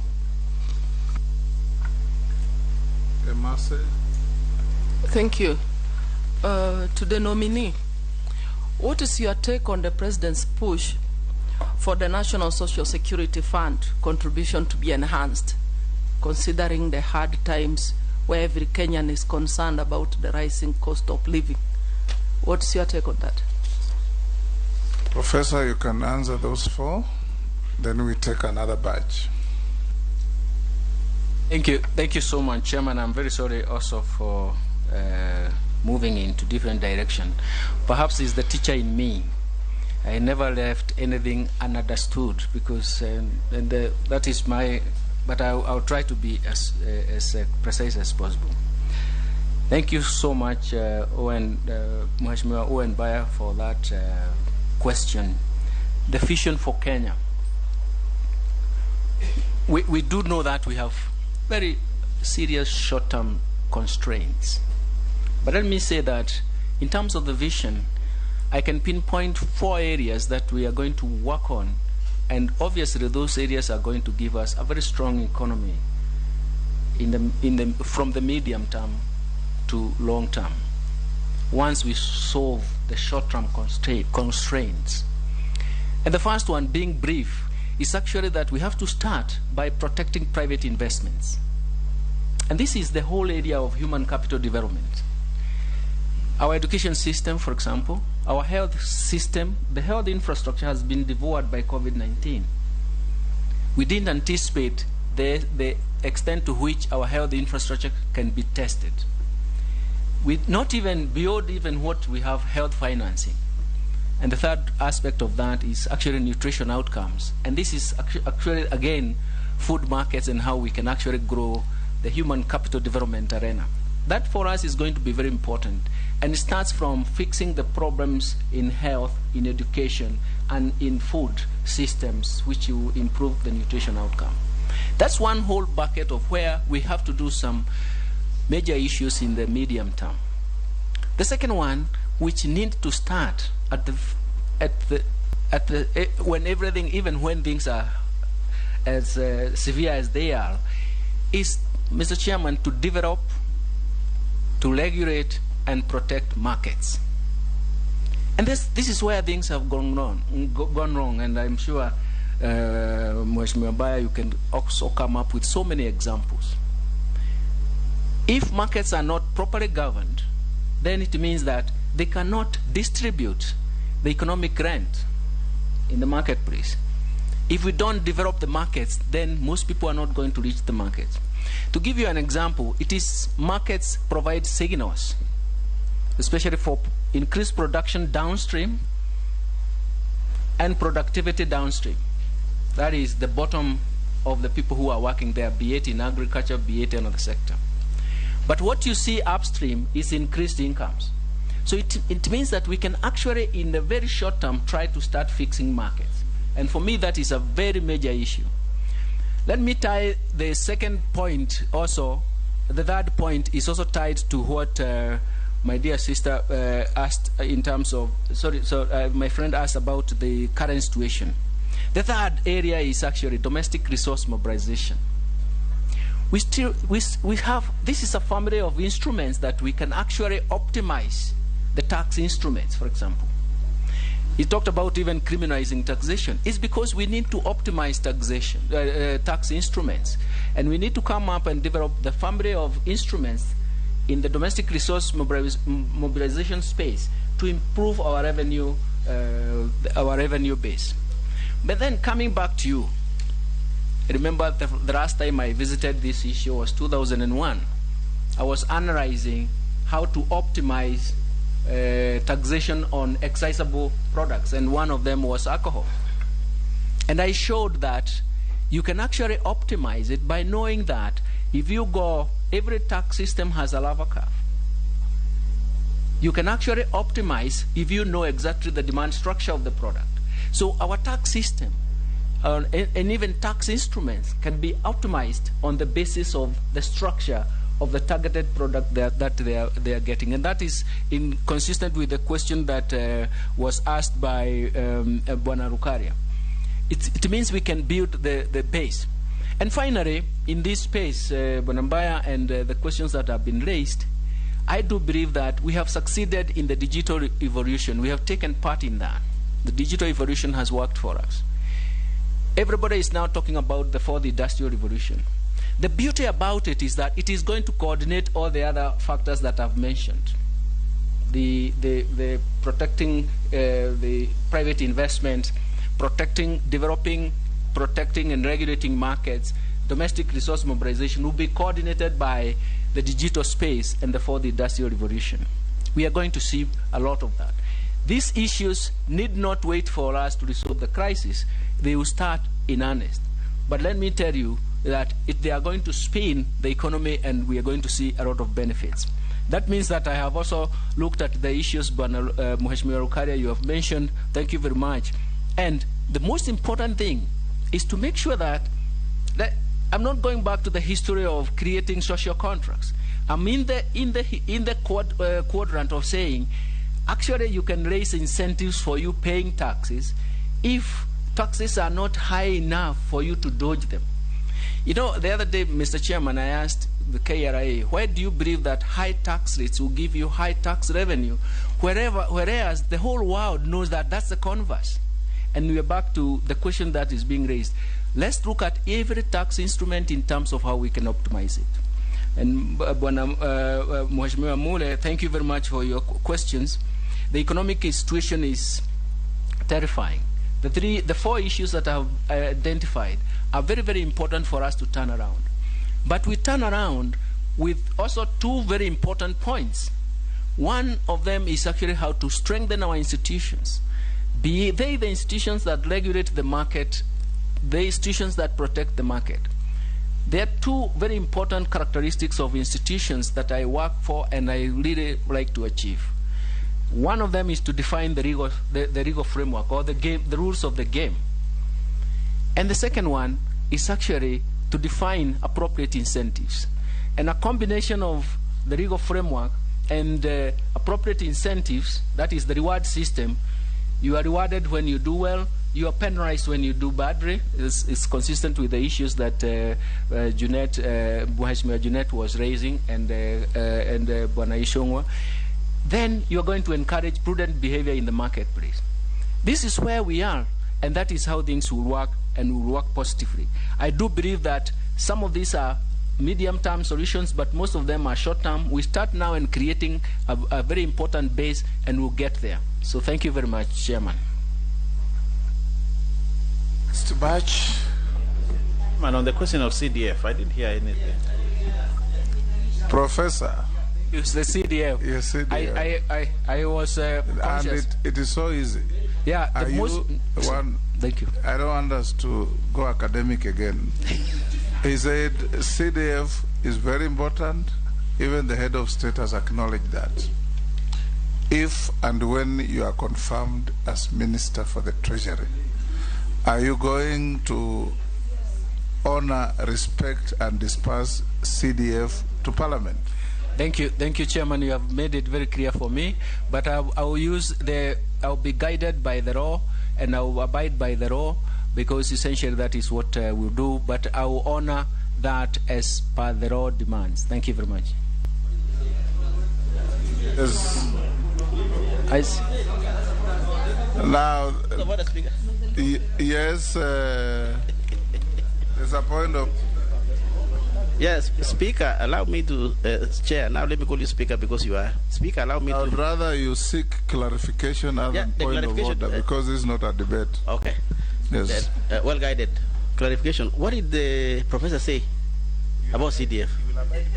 Abiding by the law, saying what? He said he will look Speaker, at the law, let me be guided appropriately, and then pay. What did he say? That's what he said. What? Isn't that so? Is that not Kingereza Mingi? What we say, Speaker? No. Let us not miss the point. Honorable Baya said the truth. Seek your clarification. That's why I'm helping. Maybe he left the point. That what was quashed in court is actually a different law, CDF Act. What we have now, Speaker, is not CDF Act. We have National Government Constituency Development Fund. Now we was asked, how quickly are you going to use that to disband the funds? Kizungu mingi aitasaidia sisi, Speaker. Okay, you'll start with that, but let's take another batch of 4. Okay. Then you can clarify to Honorable Posing what he seeks to be clarified. Morugara, Daoud, Amisi, and Naisula. I'll come to you guys, gentlemen. Just hold your horses. Thank you. And I want to be strict on one question each. Yeah. Thank you. Thank you, Mr. Chairman. Mr. Chairman, just before I ask the question is a little bit of economics that we are getting from the nominee, and Kenyans are listening to us so that they are able to understand what the nominee is promising them in a very plain English language. My question is this: we have heard hue and cry out there that the country does not have money, and therefore we are in trouble. What is your position as a senior economist in the country, a former governor of the Central Bank of Kenya? Do we have the money, which means soon we may be out of the doldrums where we are, or we do not have any money, therefore we have to tighten our belts because worse things are ahead of us? Thank you, Chair Speaker. Speaker, to the nominee, I don't know if he would be aware that his peers, or the peers in the Treasury, has already instructed the police department to return vehicles, 204 vehicles back, which were leased during the elections, and the policy, if that is the policy which would be there, it would be very wrong. Regarding dollar deposits, Chair, we are being told that there is no money, like my colleague has asked, but it was in the public domain that the dollar deposits in Kenya are at an all-time high. People in Kenya have got dollar deposits in dollar accounts in Kenya to the tune of 915 billion. I don't know if it's dollars or shillings, but it's the highest, it's double. And people are hoarding dollars in Kenya. So there is no, the rate we are now looking at as of today is 121, which has been created artificially. Can the governor tell us how he would handle that? Because once that comes into the market, then the balance of trade and the payments, everything will go down. But until you do not tackle those cartels, or is it, how would we get those people, that dollars into the market at a lower rate? Thank you. Daud, you have said so much just to ask a question, you know. Amazing. Thank you, Chair. I know it's good to tax before you take off, but try and take off without excessive taxing. Thank you, Chair.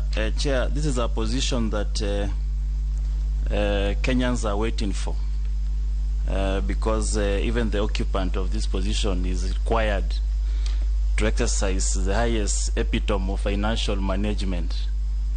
And looking at what you furnish us with, Professor, declaration of wealth. First of all, Chair, I think we need to also make a clarification to this net worth issue, because even Kimani Ichunga will agree with me. Net worth is your total assets minus total liabilities, but I think what has been quoted before is not the case. Nevertheless, if you look at what you've quoted, family home, farm with house, holiday home, basically those are homes. A total, whether it's a family home, holiday home, leisure home, they are homes. The total is 400 million. Somebody will ask, before even going to the rest, out of 941, 400 goes to homes. Is this the advice you are going to give to Kenyans, that half of your health is a home? Because that's where management of resources and the gauge to how you can run our economy, it starts with you as an individual. You look at the list of the wealth. I don't know whether you came here by walking, because there is no car listed. But according to my knowledge, a car is an asset. And this is a person Kenyans wants to see exercising the highest epitome of financial management. And it starts with what you present to this committee. I want you to clarify, even these shares, piece of agriculture land, how many acres? Investment, financial instrument, what is the shares or dividends? Investment in through family company, 400 million. What is it that is 400 million? Shares in a bank, which bank? Imperial, which one is this bank? So this is how a Kenya is going to gauge of the individual that is going to be at the highest financial management institution. Really, we need to be serious. Miss, you have made statement. What is your question? One, whether he owns a car, because not stated there. Two, but is he obligated to own a car? There are many people who don't own cars. The statement of the most assets. distinguished lawyer called John Hamino doesn't know how to drive, doesn't own cars, but he travels. I think the professor can just answer what he can on my description. He knows what I'm talking about. Thank you. Mr. Speaker, Honorable Camino, your friend, doesn't own those kinds of homes also. Those homes require cars. Naisula, in this batch. Thank you, Chair. I promise not to weep or be long. in this one. So, to the nominee, the number of unemployed youths in Kenya is estimated at 14%, according to the International Labour Organization, and as many as 5.2 million youth adults are unable to find meaningful employment, a pressing concern to policymakers. So, my question to you is, how do you intend to turn things around to grow the economy, to specifically secure the millions of jobs that the Kenya Kwanza government promised our youths? Professor, you can deal with those four. Thank you, Chairman, and honorable members for those questions. And let me start with the issue of CDF.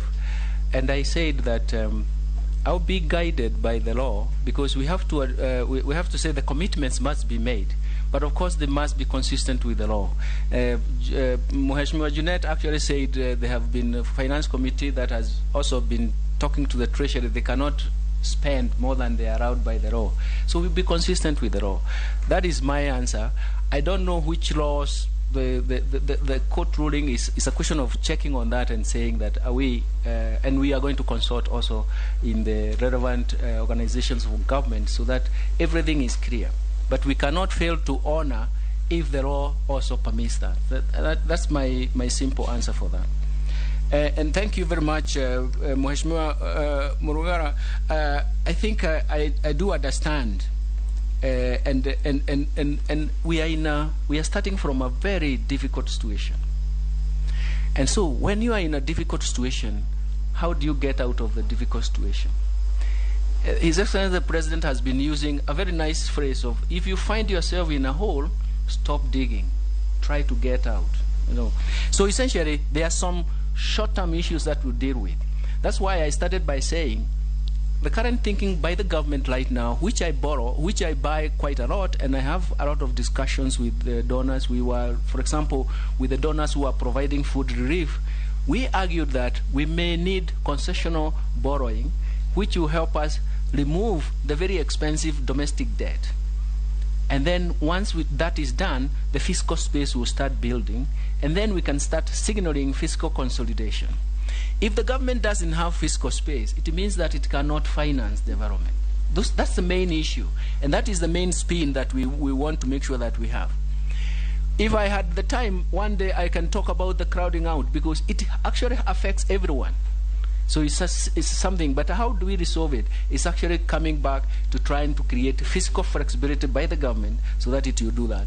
And if this committee approves me, that is the goal that I will start moving towards, fiscal flexibility, so that we jump into specifics and trying to help out. And thank you, Mheshimiwa Daud. I didn't know that there were 200 vehicles leased out, but again, it's something that I will look at. Let me say this. When the crisis was started biting, and especially the whole world, it's only the US Fed that actually started tightening their monetary policy. And you can see even Euro started being affected because they were not following suit. When everybody followed suit, there was a whole tightening, even in Kenya here.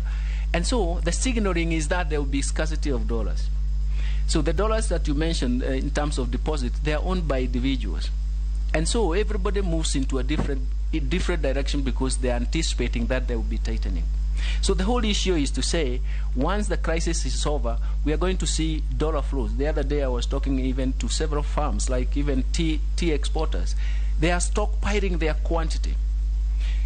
The Ukrainian crisis is such that we cannot export the products that we used to export there. We cannot take tea to Pakistan, for example, because of the flood. So there is a bit of a shock in terms of the supply. So we are not getting the dollar flows. But I do believe that it will come through. You have mentioned about the cartels. This is again something I went back to talking about markets. How do we develop markets? How do we regulate markets? How do we protect markets? And why you protect markets is because of the cartels. And you are right. And this is something that I mentioned as a very important second pillar that we are going to deal with. So the situation will be dealt with in that way. Yes, I understand your point about financial management.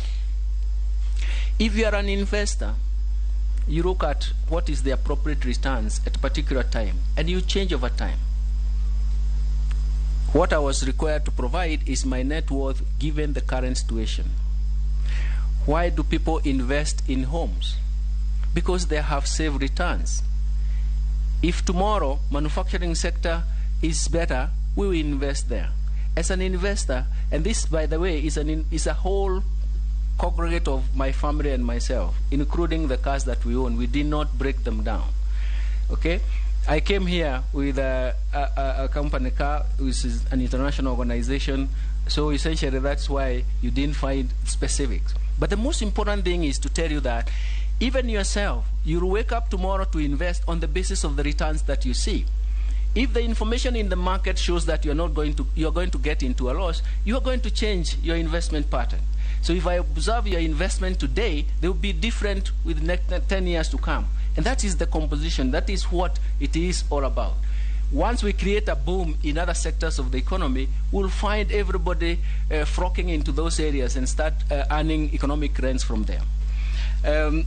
Thank you very much for talking about the unemployed youth. And the essence, and I shared, because I talked to, I started with, I raised some of those issues. I talked about Chairman, markets because I wanted to make it very clear Chairman, that it is clarification. Honorable Missy. Sorry for interruption, but where we need to be very keen is the net worth, because it is a repeated question. Can the professor tell us, in his understanding, what is net worth and where is his liability in this statement? I think what I provided was the net worth. I have no liabilities that sorry.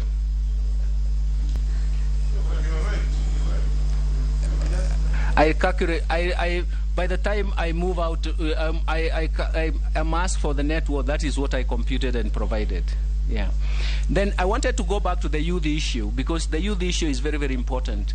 And I think, Madam, Madam, the whole issue, what I talked about the markets is that is the kernel of bottom-up approach. All the Naisula Lesoda. It's called Honorable Naisula. Naisula. I didn't write the name. It was so fast. Thank you so much. But the whole idea, look at it this way. We have looked at the youth issue from even the demographic transition, from very, very, very many dimensions.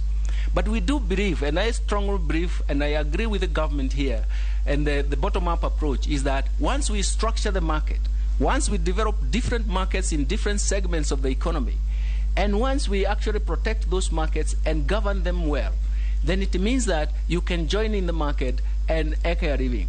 There will be interventions that may be required for you to participate in that particular market. And that's why everybody is talking about the manifesto for Kenya Kwanza, where we talk about the Hustler Fund is an intervention to help you join in that market. We do believe that most of our youth have a lot of potential, but they need interventions or support to get into those markets. Given that as we move in that direction, I can promise you the demographic dividend will be in sight for us. But the most important thing is to say that those markets where they participate in is where we want to provide interventions, and that is what is going to happen. And the interventions are creating appropriate funds, but also creating appropriate ventures, market signals that are going to help in terms of that market, Mr. Chairman. Thank you very much. I hope I was brief. Raso, Honorable Sharia, on Emasa, you have already had a bite. Robert Mbui, Ferdinand, Mishi, and Koech. We'll take now more than 4